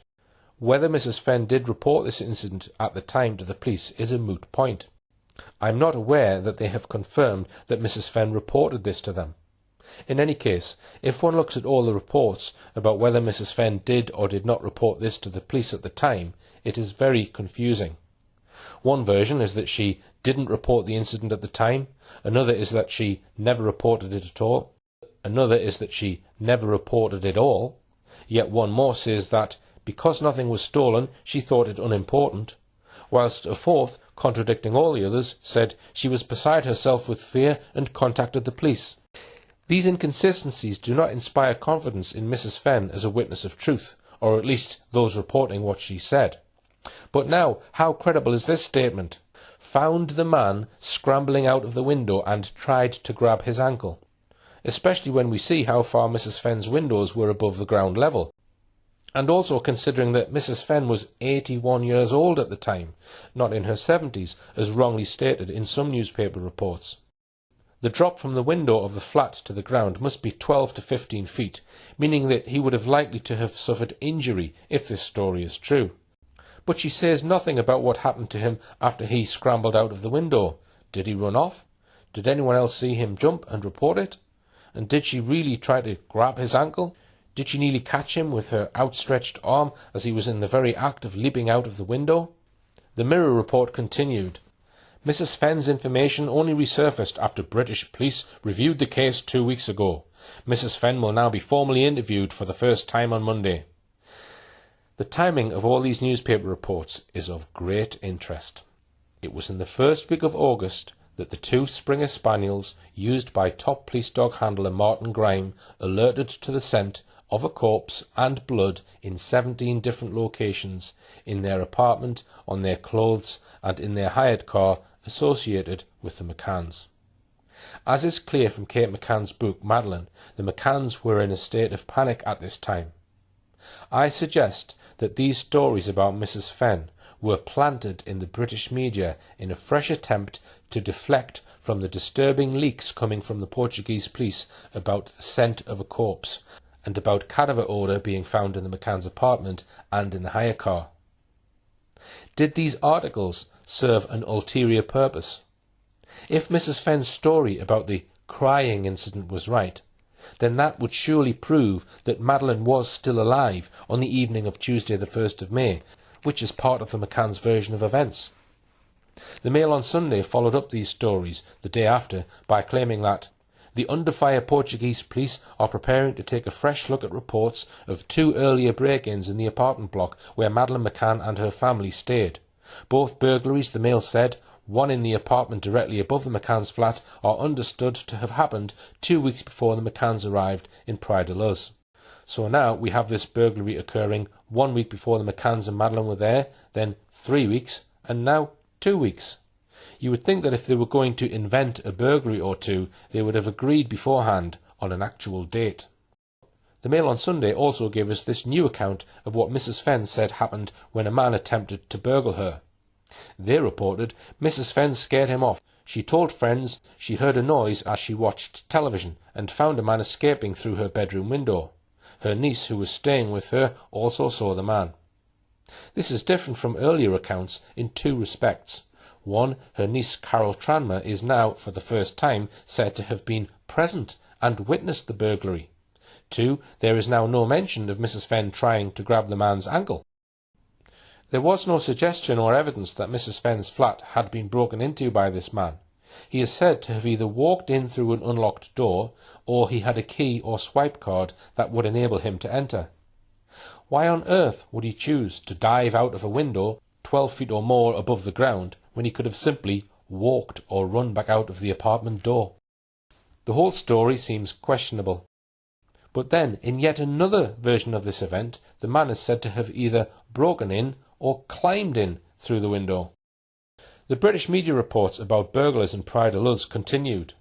The day after Mrs. Fenn eventually gave her statement at Portimao Police Station, the Evening Standard ran another dramatic headline: "Burglar was on loose at Maddie Resort." The next day, 22nd of August, the Portuguese newspaper Correio da Manhã ran an even more dramatic story titled "Maddie Screamed for Her Father." Now, Mrs. Fenn gave her witness statement to the Portuguese police on Monday the 20th of August, 2 days after the spate of news reports in the British press. Indeed, it almost seemed as though certain people had arranged for Mrs. Fenn to make her statement to the police, just so that 2 days earlier they could generate banner headlines in the British mainstream media about Madeleine. All this news about Mrs. Fenn being interviewed by the Portuguese police was, despite the alleged confidentiality and secrecy of the police investigation, which the McCanns so often spoke about. It seems, though, that the secrecy of the investigation was convenient when McCanns were asked difficult or embarrassing questions, but could be broken at will when the McCann team wanted to get their message out. Anyway, despite the so-called secrecy of the investigation, Correio da Manhã was able to give full details of what she told the police. The newspaper said, Mrs. Fenn confirmed she heard Maddie crying for her father the day before she disappeared. This is untrue, because in her actual statement she says the crying was on the Tuesday night, the 1st of May, not the Wednesday night. But later that day, on the Portuguese SIC News TV channel, a very different story about Mrs. Fenn was beginning to emerge. Here are some excerpts from that broadcast. Mrs. Pamela Fenn, the British octogenarian who lives above the apartment from where Maddie disappeared, says she has been harassed by the unwanted interest of journalists and has denied having spoken to the police. She said she didn't have any information about the case. At the age of 81, this quiet, retired British woman seems to have been seriously shaken. After an outburst by her at her hairdresser's, news that she was a witness in the Madeleine McCann case quickly became known to journalists' ears. According to what she said to have told the police, the night before Madeleine was reported missing, she heard a child crying and calling for her father for a long time. The fact that she spends most of the day on her veranda with a view across the tapas restaurant made the police return to the Ocean Club on Monday morning. Detectives quizzed her for about 4 hours to see if she had seen someone from the McCann group leave the restaurant to go and check on the children. Angry at the journalists' questions, Mrs. Fenn denied being a witness in the case and said that what the press was saying was pure speculation. I have been here 3 months since all this happened. I've never spoken to a journalist. They've written rubbish in the newspapers. I've never even uttered a word. It's all rubbish. And then, the following day, the 23rd of August, the Daily Express returned to the subjects of the alleged burglary at Mrs. Fenn's apartment, the suspicious man allegedly seen hanging around the McCann's apartment, and the crying incident. On the alleged burglary, the Express wrote, Mrs. Fenn has also told police about an attempted burglary at her apartment several weeks earlier. She said a man broke in through the first floor window, but she disturbed him and he jumped out of it. The source said she did not think it was significant. She has lived in Luz for some time, and at her previous address was the victim of burglaries on a regular basis. There are lots of drug addicts in the area who prey on tourists' apartments. Nothing was taken, so she did not initially report it to the police. There are several points to note here. 1. In this report, and I think this bit is true, she never reported this break-in and attempted burglary to the police at the time. 2. She thought it of no significance. 3. We're told this incident was Not 1 week before the McCanns went on holiday to Praia da Luz, not 2, not 3, but now several weeks, and 4, no longer did the man enter the room with a key, but now he is said to have broken in through the first floor window, even though it was some 12 feet or more above the ground, and there was no obvious way to climb up to it. But now we get a whole new burglar story in the Express, a second burglary. The report of an intruder echoes the experience of a Scottish holidaymaker at the Ocean Club Resort just 3 weeks before Madeleine went missing. The woman told police that an intruder used a key to enter her apartment at the Mark Warner Run Resort on the first night of her stay, making off with personal belongings and £500 worth of currency. It was in the same block as the one where the little girl was taken from, she said. The police were called. They told us someone with a key had got into the flat. There were no broken windows and no forced entry. The Scottish holidaymaker wasn't named, so the story could not be checked. There's no credible evidence, to my knowledge, to support either burglary. Regarding the story that Mrs. Fenn's niece, Carol Tranmer, had seen a suspicious man lurking around the McCann's apartment, the Express also purported to reveal new details about this.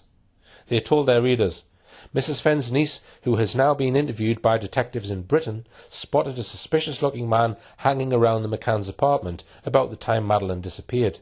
She told detectives that he matched the description of a suspect seen by Jane Tanner, one of the McCann's holiday friends. Miss Tanner reported seeing the man rushing away from the apartment with a child wrapped in a blanket under his arm.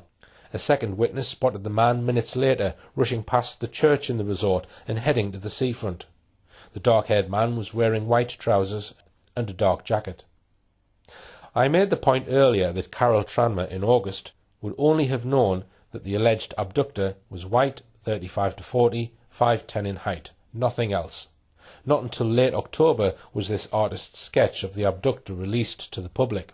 So how could Carol Tranmer be so sure that the man she said she had seen matched Jane Tanner's description? But now, in August, we hear from the Express about a man with dark hair, dark jacket and white trousers heading towards the sea, also carrying a child. The Express says that both the man seen by Jane Tanner and the other man were rushing. Those of you who have watched my film The Phantoms will instantly recognise this man with dark hair, dark jacket and white trousers. It is the description given to the Portuguese police by Irishman Martin Smith and 2 members of his family.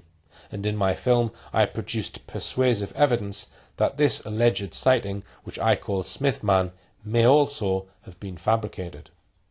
In the Express report, we are seriously being invited to believe that the very same man with dark hair, dark jacket and white trousers was seen by Carol Tranmer lurking around the McCann's apartment during the afternoon of the 3rd of May, then seen by Jane Tanner near the McCann's apartment at 9:15 p.m. carrying a child in pyjamas, and then seen by a second witness, unidentified, later on heading towards the beach.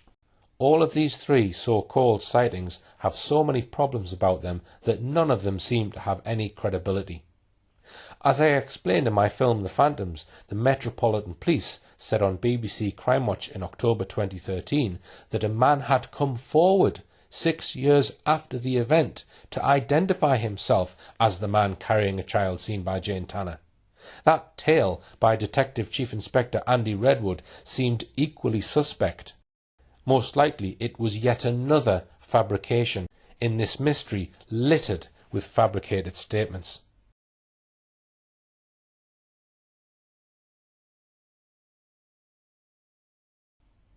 Another most interesting aspect of the Express story is that the man allegedly seen rushing towards the beach is said to have been seen just 10 minutes after the Jane Tanner sighting at 9:15 p.m.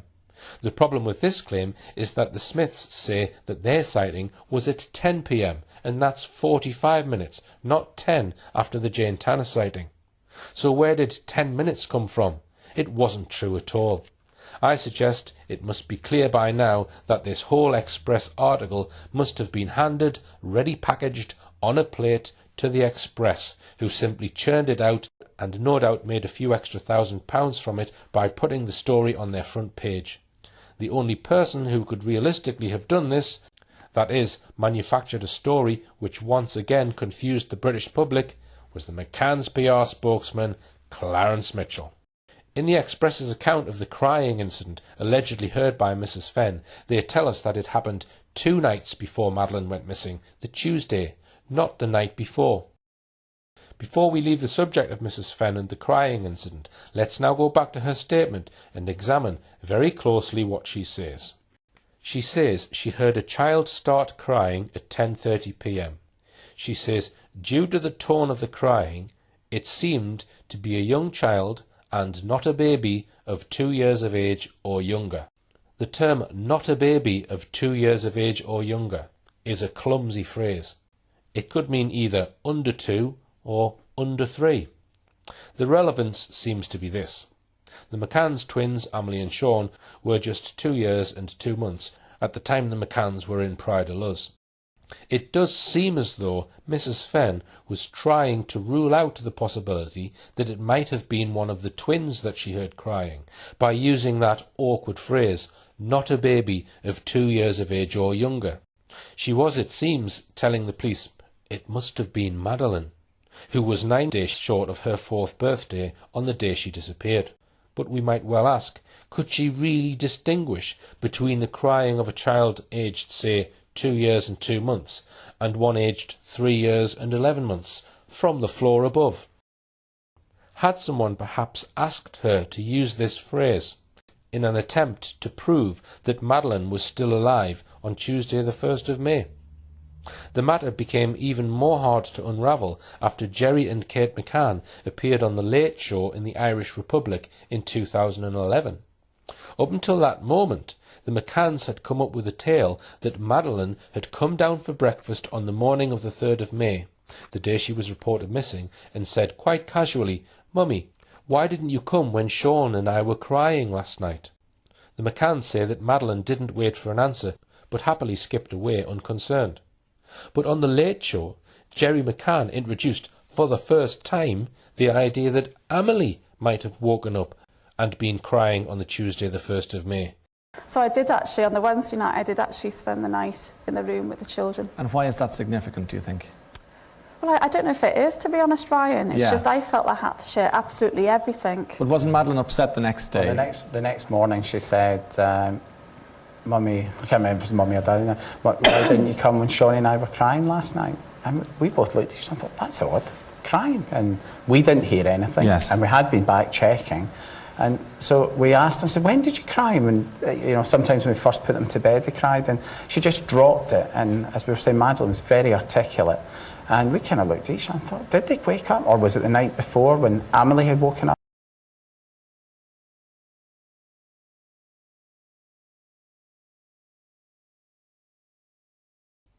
In weighing up whether Mrs. Fenn's account is true or not, we've seen several reasons to doubt it, and one of the most important features about it is that it was not made until over 3.5 months after the event.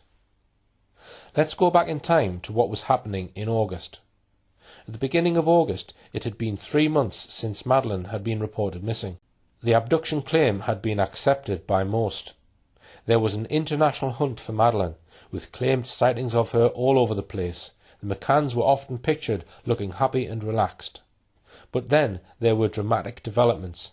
The British police had been busy behind the scenes. Senior British police officers not connected to the Leicestershire Police, Lee Rainbow and Mark Harrison, had made an assessment that Madeleine might have died in the parents' apartment and that her parents may have conspired and arranged for her body to be hidden or disposed of. Lee Rainbow was the editor of this book, Professionalising Offender Profiling. The Daily Mail described him in 2010 like this: Mr. Rainbow, 37, leads a team of 5 criminal profilers at the National Police Intelligence Agency and specialises in sex crimes and murders. The Home Office agency, which describes itself as part of the police service, aims to improve police use of information, evidence and science to support operations. It is understood to have provided Portuguese police with a checklist of how to proceed. A spokesman said last night, "In disappearance cases, it is common for the NPIA to advise officers to consider the possibility of the involvement of family and close friends. This is good practice for investigating cases. The NPIA gave similar generic advice to Portuguese police. Mr. Rainbow, who has worked on major investigations including the Ipswich prostitute murders and the disappearance of Shannon Matthews, did not say there was any evidence the McCanns were involved, but his controversial report appears to have been a turning point in the Portuguese investigation. They sent top-class dog handler Martin Grime to Praia de Luz with 2 Springer Spaniels who had a 100% track record of alerting to the scent of a corpse. These dogs were not only capable of alerting to the presence of an actual corpse, but also to the past presence of a corpse. This is because the odour of human cadaverine is so powerful, which has a capacity to linger in any spot where a corpse has been lying for months or even years after the corpse has been removed. The dogs would be able to tell the police if there had been a dead body in the McCanns' apartment in the past few months. And as we now know, they did, the 2 dogs between them finding the scent of a corpse and blood in no fewer than 17 locations associated with the McCanns. On Monday the 6th of August, the McCanns were living in a villa provided for them. There was at this time plenty of international publicity about Madeleine. Sightings were still coming in thick and fast. The McCanns were in the limelight, doing carefully arranged photo shoots here and there, whilst others were minding their toddler twins. Then bad news struck. This is how Kate McCann refers to it in her book. On Monday, the 6th of August, the atmosphere changed. At the PJ's request, Jerry went off to meet them at a cafe in Portimao. They didn't need me, they said, so I stayed in the villa and busied myself looking after the children and doing some work. Jerry returned, minus the car. While he'd been in the cafe, the police had impounded it for forensic testing and brought him back to Praia de Luz. And we all know what followed. The dogs alerted to blood and the odour of a corpse in the car and in the McCann's apartment. News of these developments soon leaked out. There was a flurry of lurid headlines in the British press about a corpse, about sniffer dogs, about blood, about DNA. The Portuguese police also did a search of the McCann's villa, and the dogs alerted to places in the McCann's original apartment and on some of Kate McCann's clothes. I think it would be right to suggest that there must have been absolute panic and fear in the McCann camp. It was against this background that just 12 days after Jerry's car was impounded, the spate of newspaper stories began on Saturday the 18th of August, based essentially on the claims of Mrs. Fenn and her niece, Carol Tranmer. Influential stories about people burgling Ocean Club apartments and Madeleine crying on her own for 75 minutes. I suggested earlier that all these newspaper stories may have been planted by the McCann team and or Clarence Mitchell, and the 3 items featured in Mrs. Fenn's statement, the crying incident, the alleged burglary where Mrs. Fenn tried to grab the man's ankle and he jumped out of the window, and the suspicious man quietly opening and closing the garden gate, all helped to prop up the McCann's abduction story. Images of burglars and suspicious men continued to suggest that there really had been an abductor in the minds of those who read the British mainstream press, whilst the so-called crying incident probably served 2 purposes. 1, it proved, if true, that Madeleine was still alive on Tuesday night, the 1st of May. And 2, it confirmed the account of Madeleine being left alone for periods in the evening while the McCanns were dining out. The combined effect of all these newspaper stories was to fix ever deeper in the public mind that the McCanns had been leaving their children on their own in the evenings in between regular checks, and that an abductor had snatched her during one of those periods. Now, one feature of the newspaper stories on the 18th of August is that several of them mentioned that Mrs. Fenn was going to make a statement to the Portuguese police station at Portimao on the following Monday. Not only that, but they knew in advance exactly what she was going to say. These news reports were most likely planted by the McCann team / Clarence Mitchell. Did the Portuguese police know what Mrs. Fenn was going to tell them before she made her statement? It's very doubtful. Even if they did know, would they deliberately leak it to the British mainstream press, who got the story first? Surely that's even more unlikely. So this leaves the question, was there a degree of collusion between the McCann team and Mrs. Fenn? The McCann team, I suggest, when they were under great pressure, may have used Mrs. Fenn and her niece Carol Tranmer to give the Portuguese police 3 separate questionable stories, all of which suited the McCann team's agenda, stories of suspicious men and burglars, and a tale of Madeleine crying in the evening. I think it is quite possible, although I have no proof, that one or more of the McCann team, or indeed an intermediary, may have spoken to Mrs. Fenn before she made her statement. But whether I am right or wrong about that, can we take Mrs. Fenn's statement as any kind of indication that Madeleine was still alive on that Tuesday evening? I don't think we can. I will now examine some more third parties who claim to have seen Madeleine during the holiday. Staff at the Millennium restaurant were asked if they remembered seeing Madeleine on the Saturday night when the McCanns and the group ate there on the first night, but all could only remember seeing the twins. But as they say, there were so many children there that first night. And in any event, we have the photos of Madeleine playing happily in the playground, probably on the first evening, dressed in the same clothes she was wearing on the plane journey to Portugal. On the morning of Sunday the 29th, the McCanns say they ate breakfast at the Millennium restaurant. If we accept the evidence I discussed earlier about the last photo, that seems to be convincing evidence that she was alive, happy, dressed in a pretty pink dress and dipping her feet in the pool on a warm day at lunchtime that Sunday, the first full day of the holiday. But after this point, things become very vague. There is very little information, either in the Portuguese files or in Kate McCann's book, for example, which gives us much information about Madeleine or what was going on for the rest of the week. So I'm going to ask these 3 key questions. 1. Were there any independent, credible and verifiable sightings of Madeleine during this period? 2. Were the McCanns seen out and about as a happy family of 5? 3. Were the McCanns seen out and about as a family of only 4? The first point to note is that we have no confirmed photographs of the McCanns nor of any of their children after the Sunday that week. The last photo is probably from Sunday, and the tennis balls photo has so many queries about it that I do not think we can rely on that as any proof of Madeleine being alive after Sunday. Second, in over 8.5 years since Madeleine was reported missing, no one, not another holidaymaker, a member of staff, a local, anyone to my knowledge, has come forward to say that they had seen Madeleine and the McCanns, all 5 of them together on that holiday, or as a family of only 4 together.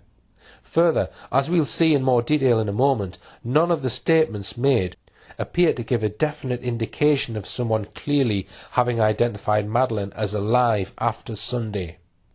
Third, there was a strange change of plan by the McCanns regarding breakfasts and lunches. Despite breakfast being included in the price of their holiday, they decided from Monday onwards to eat breakfast in their own apartment.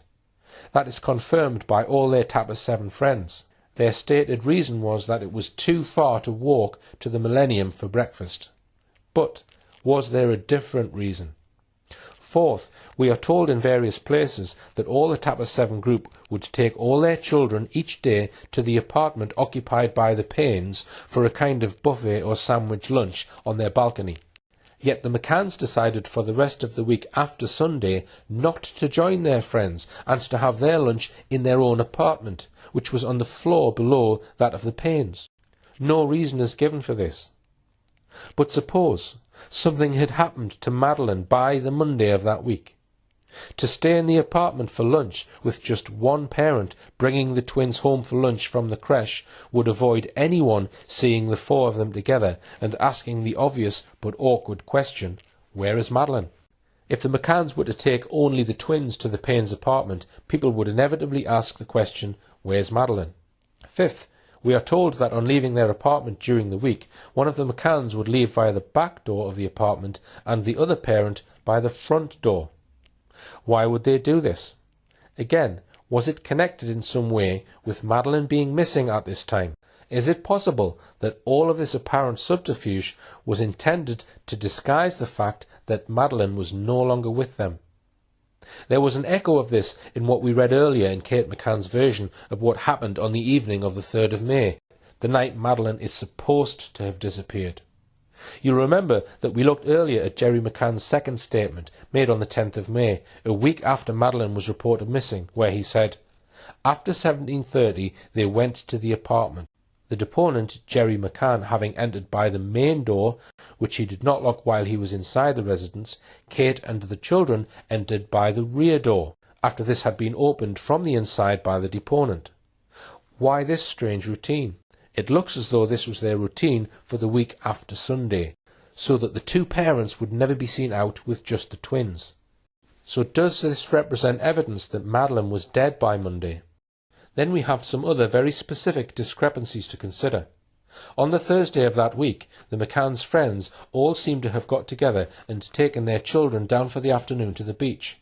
There is a photograph of them all together at a beach restaurant between 5 p.m. and 6 p.m, taken by Fiona at the Paraiso restaurant, which compares with the ones from the Paraiso CCTV that we looked at earlier. But the McCanns say they put Madeleine in the creche that afternoon.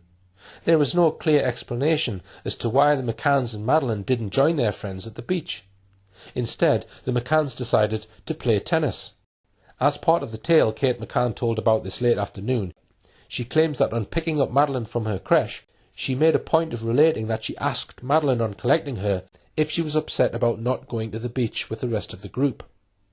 If Kate's story is true, surely when taking Madeleine to the creche that afternoon, she would already have known that all their Tapas 7 friends were going to the beach, and could have said to Madeleine at the time, "Ella won't be in your group this afternoon, but you'll be able to play with her at tea time." I suggest that this alleged conversation with Madeleine, asking her if she minded not being with the other children, may be a fabrication. It is possibly another example of a self-serving statement of no evidential value, designed to bolster a false account of that afternoon's events. And we saw earlier how statements about a supposed high tea that afternoon were so contradictory that it seems unlikely that that event ever happened. A further query relates to the afternoon of Tuesday the 1st of May. Pages 57 and 58. The McCanns hired a buggy that afternoon and took the children to the beach, returning them to the creche for the last hour of the afternoon session. Yet the creche records for that day clearly show that the children were put promptly back into the creche after lunch at 2:30 p.m. and collected at 5:30 p.m. Either Kate McCann's story is wrong, or the creche records are wrong, or both. Just one other point relating to hiring the buggy, as Kate McCann claims in a TV interview given by Jerry McCann in 2008. He attempted to explain how the McCanns almost didn't leave the children on their own on that Thursday evening, but nearly took them to the Millennium restaurant. So how was it they could hire a buggy on Tuesday, but not Thursday? That's one more thing that simply doesn't add up about the events that week, after Sunday.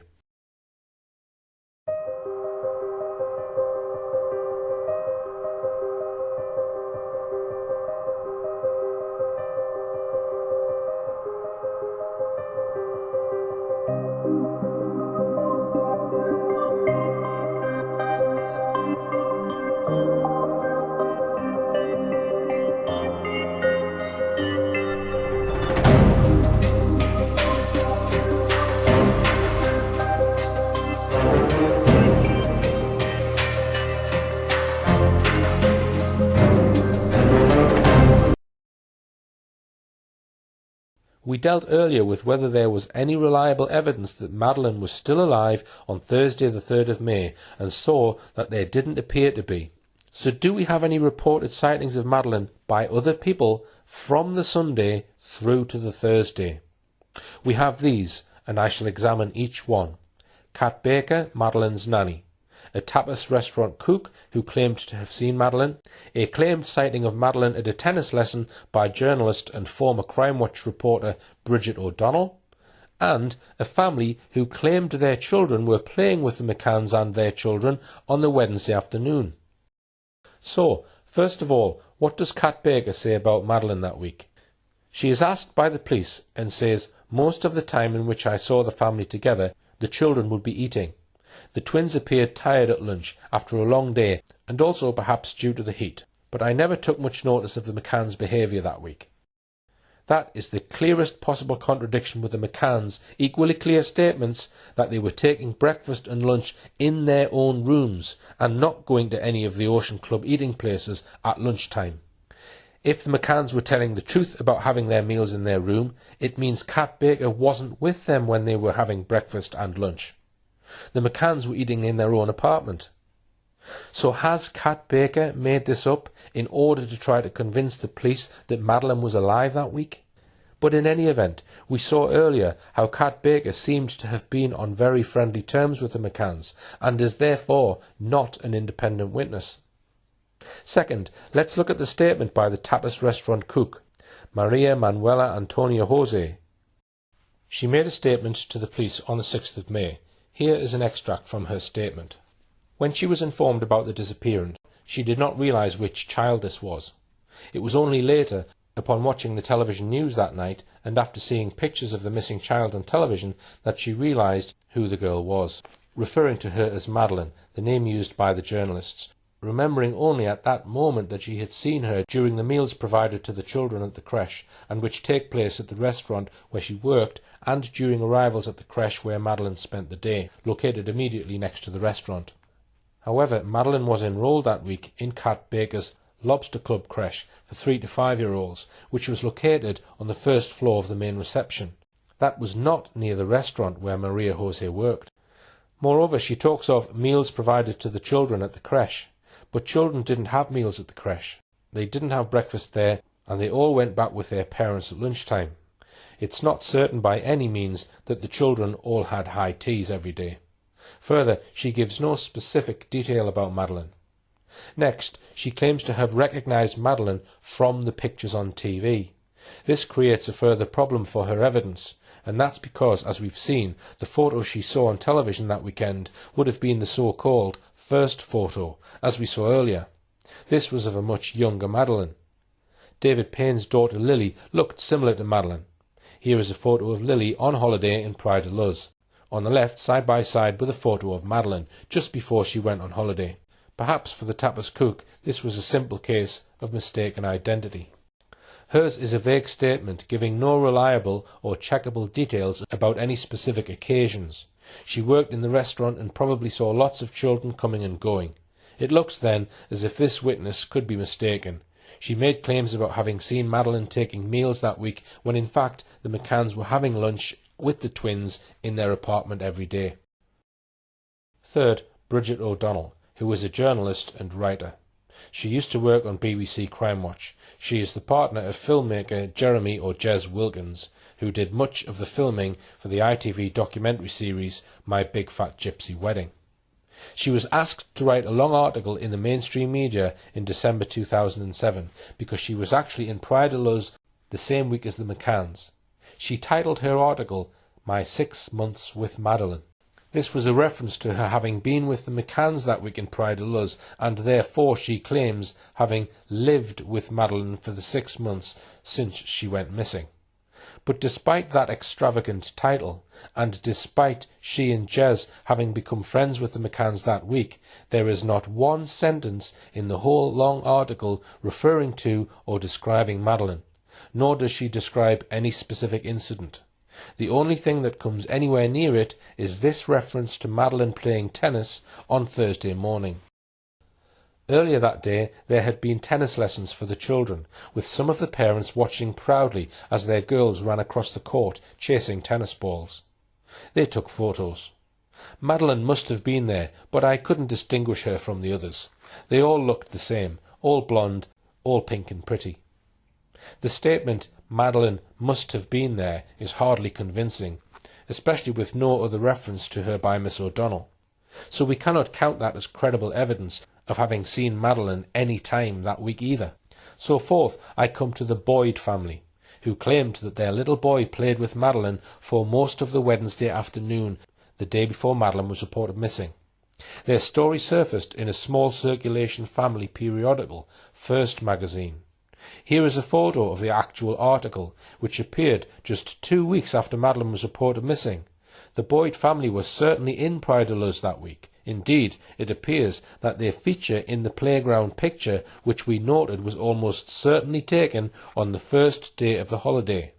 Mr. Jason Boyd, then aged 39, is the man in the red shirt left of picture, with his wife Vicky, aged 34.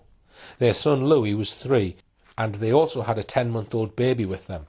A year later, the family featured in Rupert Murdoch's Sun. Here's a photo of the family on the beach, reading the Sun.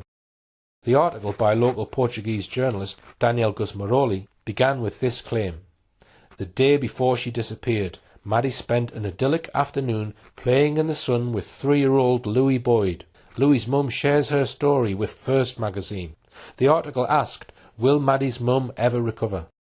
If we look at the detail of Mrs. Boyd's account, the feature writer tells us this. Louis Boyd couldn't believe that his new friend was so good at football. After all, she was only a girl.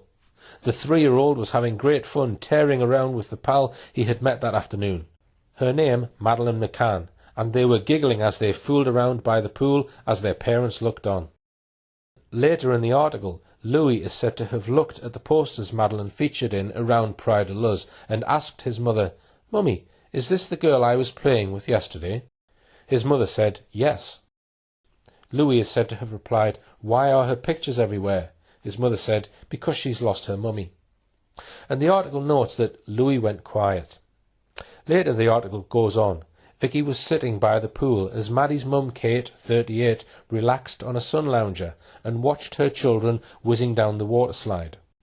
Maddie was wearing a sun hat, a little pink top and blue skirt, occasionally stopping to pull faces at her mum.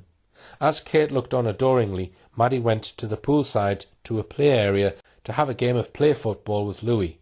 Just a sweet, happy little girl playing in the sun with other children. She and Louis were kicking a football around for about an hour. The two of them were giggling and having fun. They got on really well together.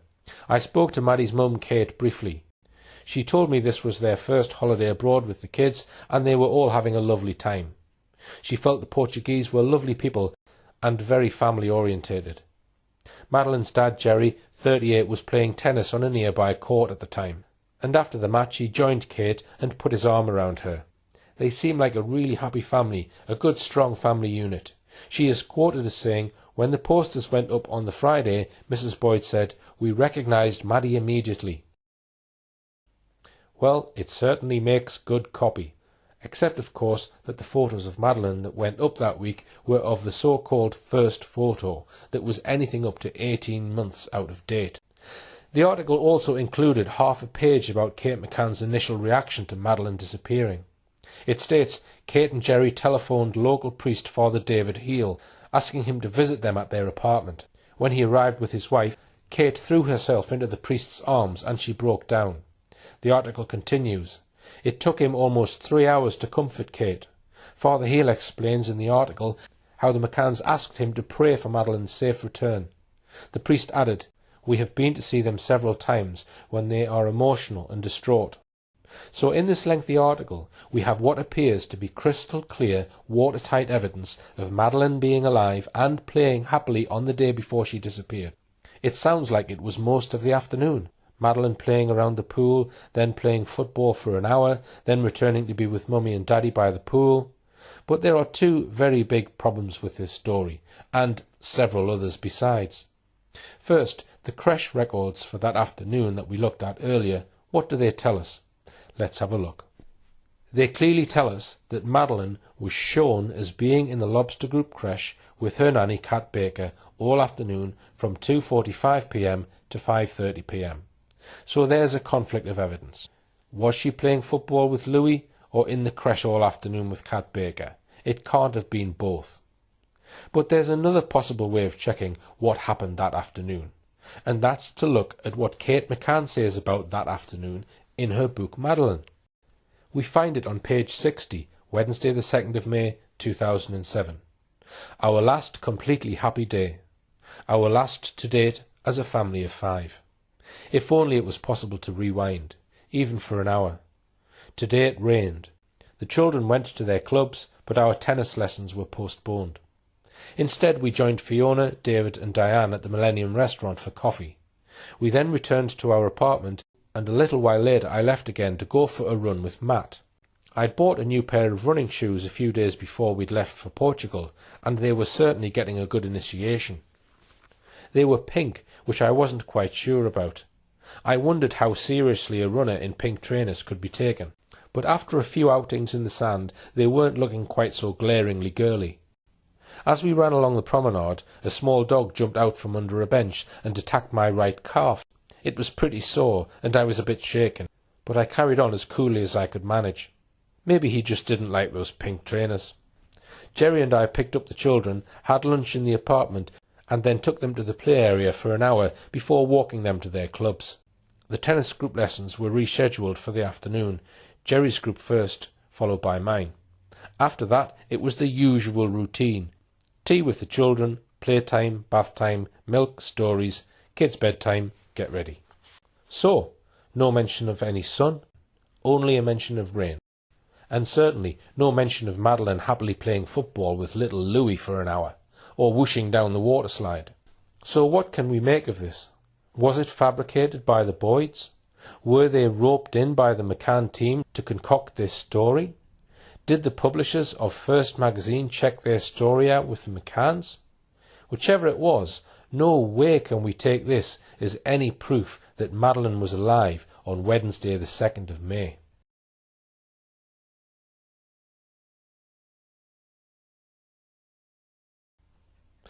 Within the past few months, a British expat living and working in Canada, Lizzie Taylor, known on the internet as Heidi-Ho, has compiled a very useful analysis of all the other claimed sightings of Madeleine that week. Here are some extracts from her article, based on extensive analysis of all the relevant witness statements. Like everyone else, I once believed that Madeleine was seen during the holidays, as there were so many people that claimed to have seen her. As I started to collate the witness statements and scrutinise each one, I realised that apart from Fatima de Silva, who saw Madeleine and the family outside the apartment one day, there was not one statement that had a similar degree of credibility.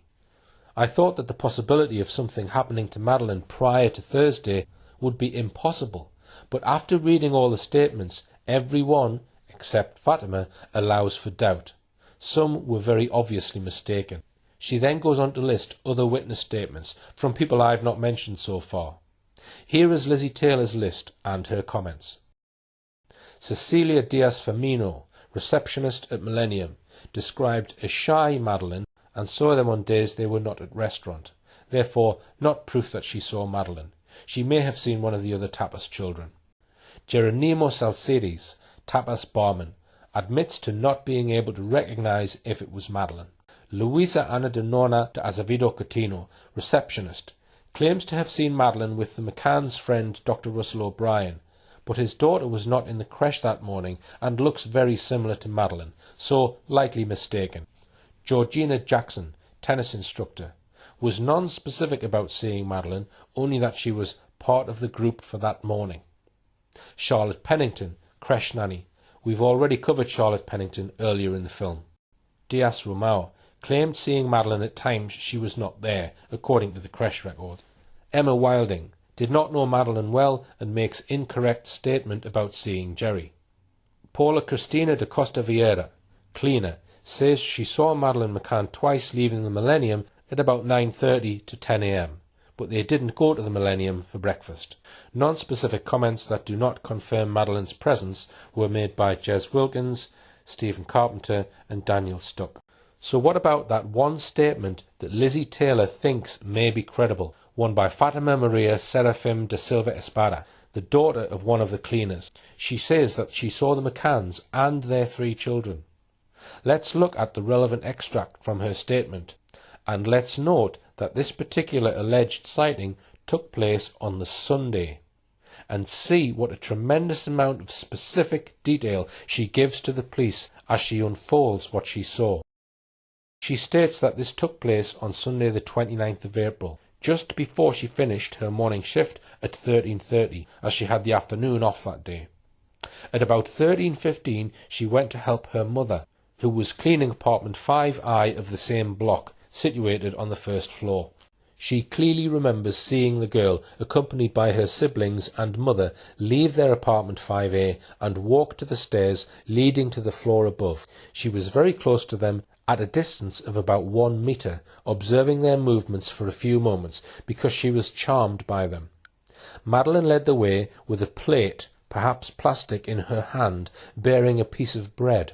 As regards the clothes she was wearing, she only remembers a skirt, but cannot recall its description. She noted, because she thought them nice, the type of shoes she was wearing, tennis shoes, light in colour she thinks, which had little lights along the soles, which lit up each time she stepped on the ground. Her siblings followed behind her, wearing the same kind of shoes, and each holding a piece of bread in their hands. Their mother followed behind them without holding their hands. She seemed to remember the mother was also carrying a plate. Moments afterwards, perhaps the time it took to close the apartment door, the father came out and also headed to the apartment upstairs. When asked, she does not remember whether the father pulled the door closed or locked it with a key. So here we have a statement which I suggest clearly is credible. It is not vague, it does not look contrived. Moreover, she sees all 5 members of the family together, and after that I would contend that no one ever sees all 3 children together that week. What about her shoes? Unfortunately, we do not see these in the last photo, so we don't know if they are the same ones as this cleaner describes. However, we do have the photos taken what I think was the day before, and on this one, the playground picture, we can see that Madeleine is indeed wearing exactly the same shoes as described by the cleaner. In the last photo, Madeleine is wearing a pink dress. The cleaner remembers Madeleine wearing a skirt, she thinks, but can't remember what colour it was. It's easy to confuse a dress with a skirt. This incident happens at about 1:15 p.m. on the Sunday. Is it possible that Madeleine was already in the clothes in which she is seen in the last photo? I think it is. So, in the statement of Luisa Anacotino, we have a detailed, wholly credible statement that is also fully consistent with the last photo having been taken about an hour later by the pool, after lunch on the Sunday. The clarity and detail of this witness statement shows up the other statements from the Ocean Club staff for what they are: vague statements with no detail and therefore lacking credibility. So, if this hypothesis is correct, it means that the creche records, which show Madeleine as being in the creche for several hours each day, from Sunday through to the Thursday, cannot be correct. I am sure this will be cited by some as strong evidence which refutes the hypothesis in this film. If we look closely at the records, we see that Madeleine is being signed into the creche after some children, but before others. The arrival and leaving times are all sequential, and there are clearly a number of different parents' signatures on the sheets, many of whom would not know the McCanns. So, if these records were forged, it means they were most likely forged at the times the creches were being held. In other words, Madeleine's name entered onto the sheet at the times stated, but just with her not being present. We see that on most occasions, Madeleine is signed into and out of the Ocean Club reception creche nearly always exactly 5 minutes after Sean and Amelie are signed into and out of their creche at the tapas area. So we can assume from this that the McCanns dropped the twins off at the tapas creche, then walked Madeleine along to the Ocean Club reception creche, thus Madeleine being signed in 5 minutes after the twins. But wouldn't you have thought that when collecting the 3 children, that Madeleine would always be collected first, then the twins 5 minutes later? The children were, as far as we know, always dropped off or collected by just one parent. So when collecting the 3 children, if the twins are collected first, it means the parent would have to walk with 2 two-year-old children all the way to the other creche, collect Madeleine, then walk all the way back to the apartment. Wouldn't you think they would collect Madeleine first to save trekking the twins to the other creche and back? And I don't think it's possible that they took the twins back to the apartment first, because there wasn't enough time to do that within just 5 minutes. I suggest from these records that the McCanns probably were putting their twins into the Tapas creche and collecting them from the Tapas creche. But I propose that as soon as they were dropped off or collected, one of the McCanns, Kate or Jerry, would walk to the Ocean Club creche to sign Madeleine in or out, even though she wasn't there. This would explain why Madeleine is nearly always signed in and out 5 minutes after the twins.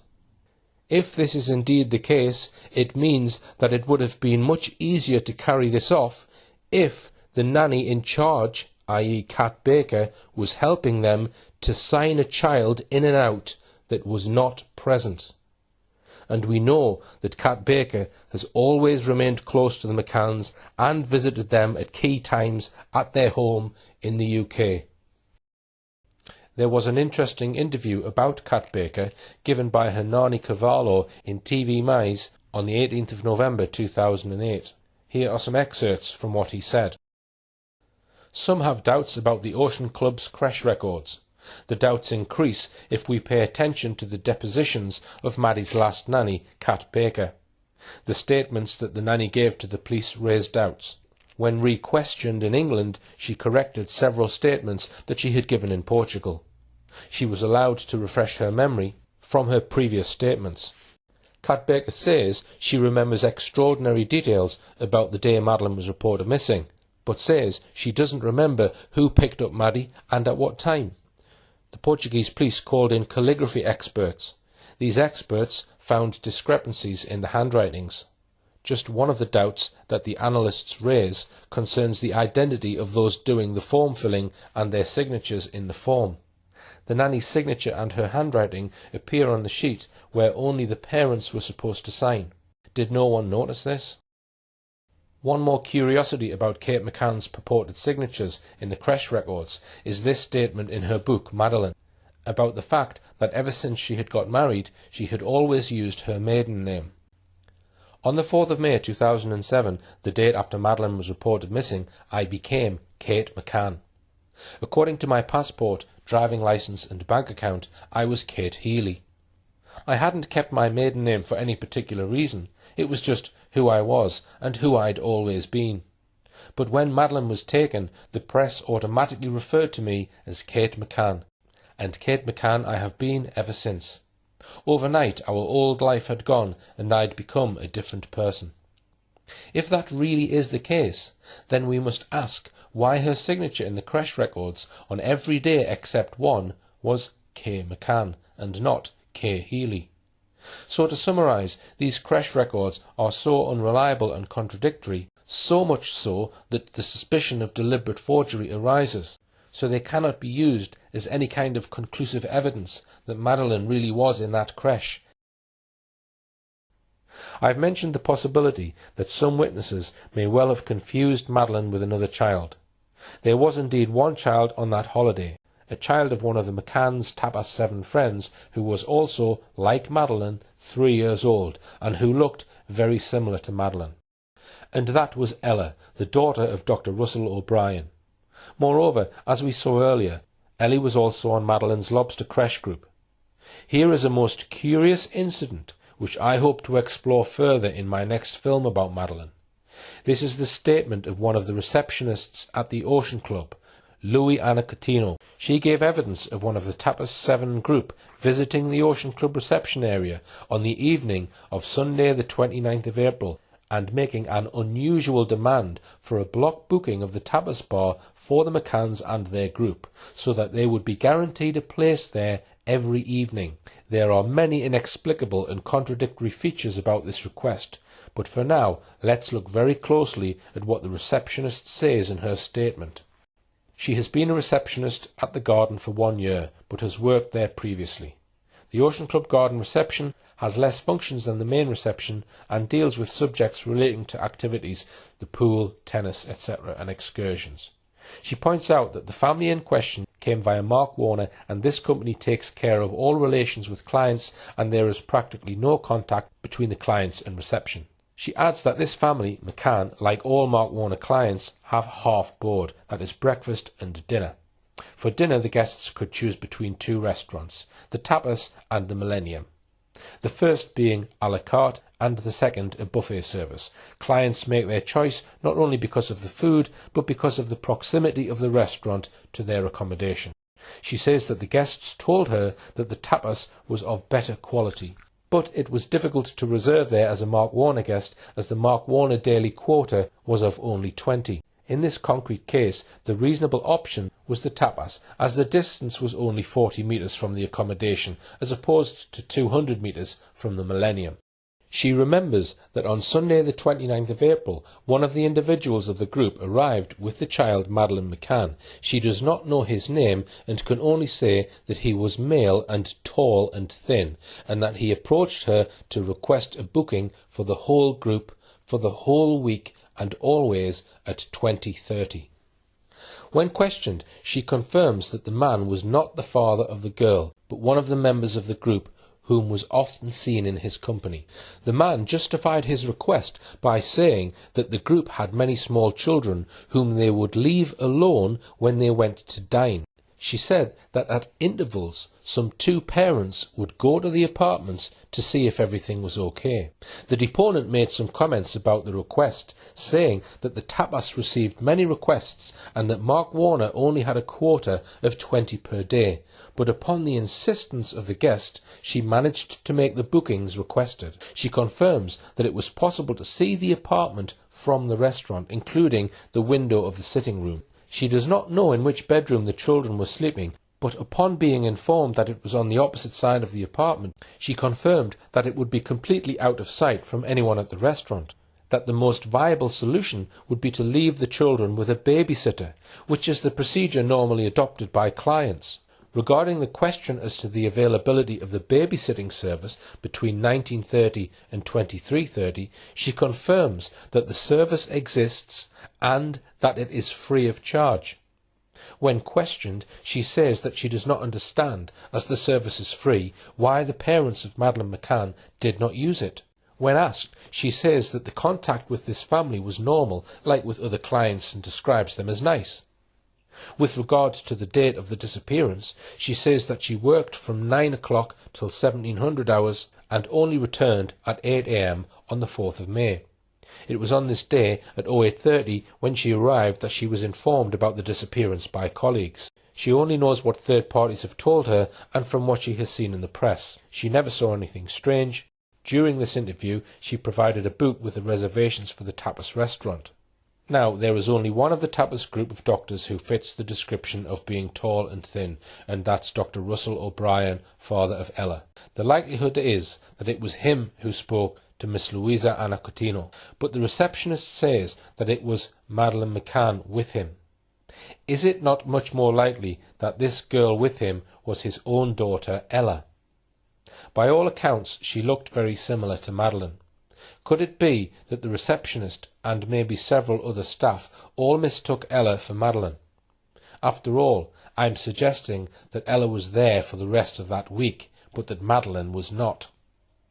All I can say now is that I think we must regard it as a distinct possibility.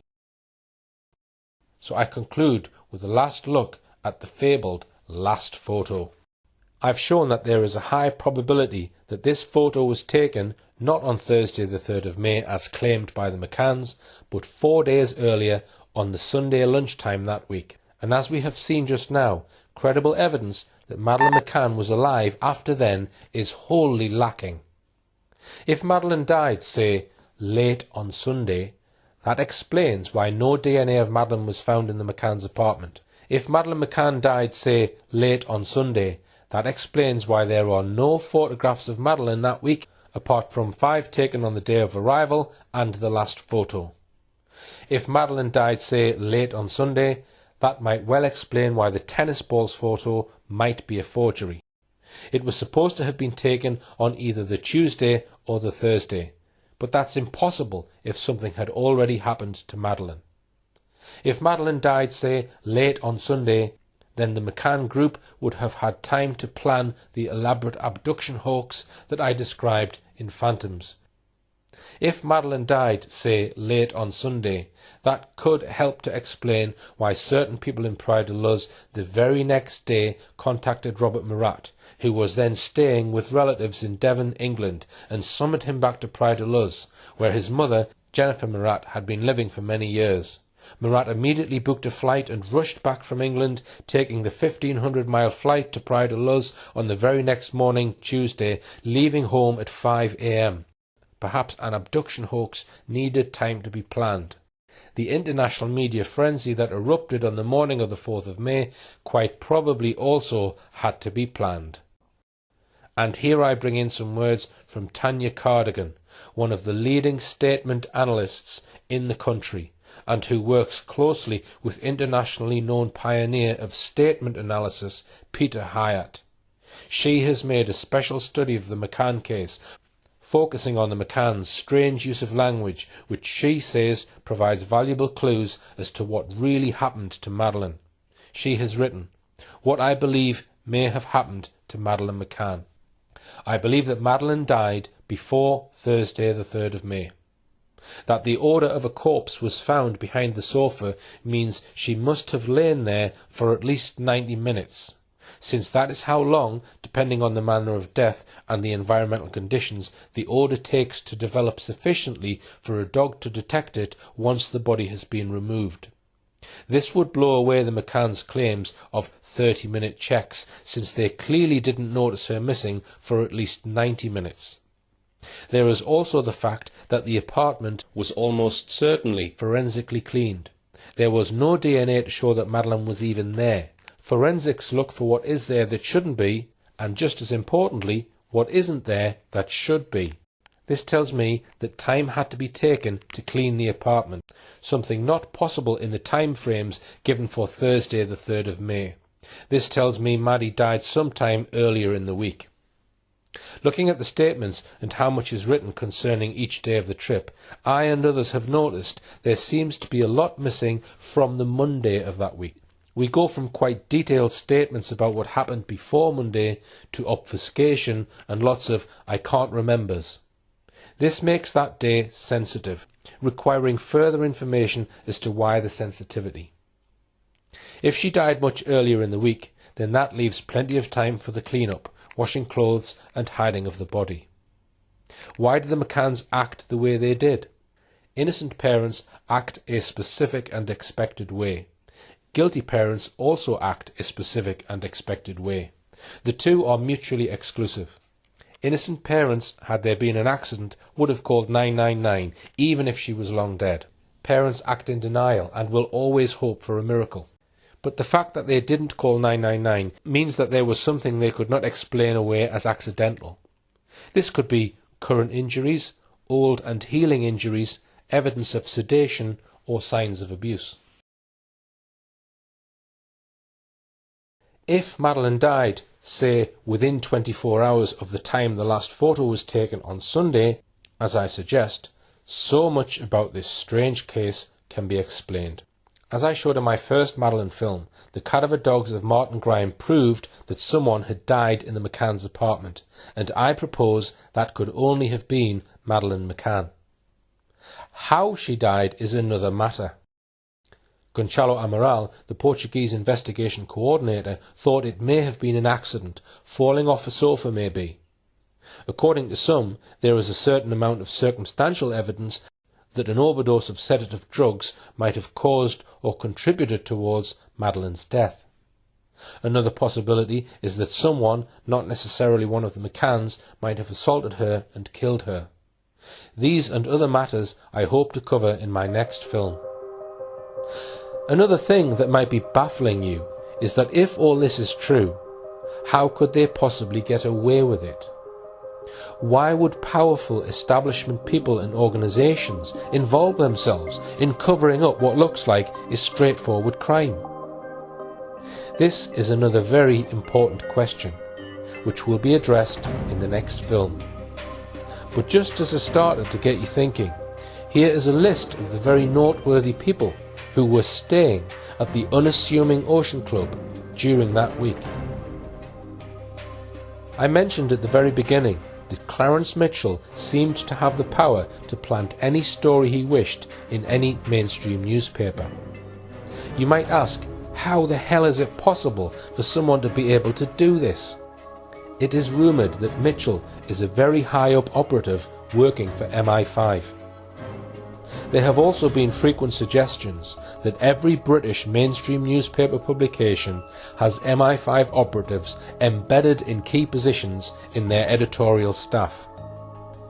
If so, I would suggest that Mitchell is in fact one of the puppet masters of these operatives, giving him the outrageous power to have printed what he wants and get away with it. Now, it's easy to get enraged about people like Mitchell and focus our anger towards him, but in fact he himself is probably just a puppet of a system and a group of powerful people which is so full of corruption, so rancid to the core, so full of lies and deceit, that the only thing holding this cesspit together is the continual propagation of more lies which are used to plaster over the cracks and keep the cesspit in one piece. In my next film, I intend to dive into this cesspit and see if I can expose more by addressing the biggest questions of all, which are, assuming Madeleine died, how did she die? And why was it covered up by the British establishment?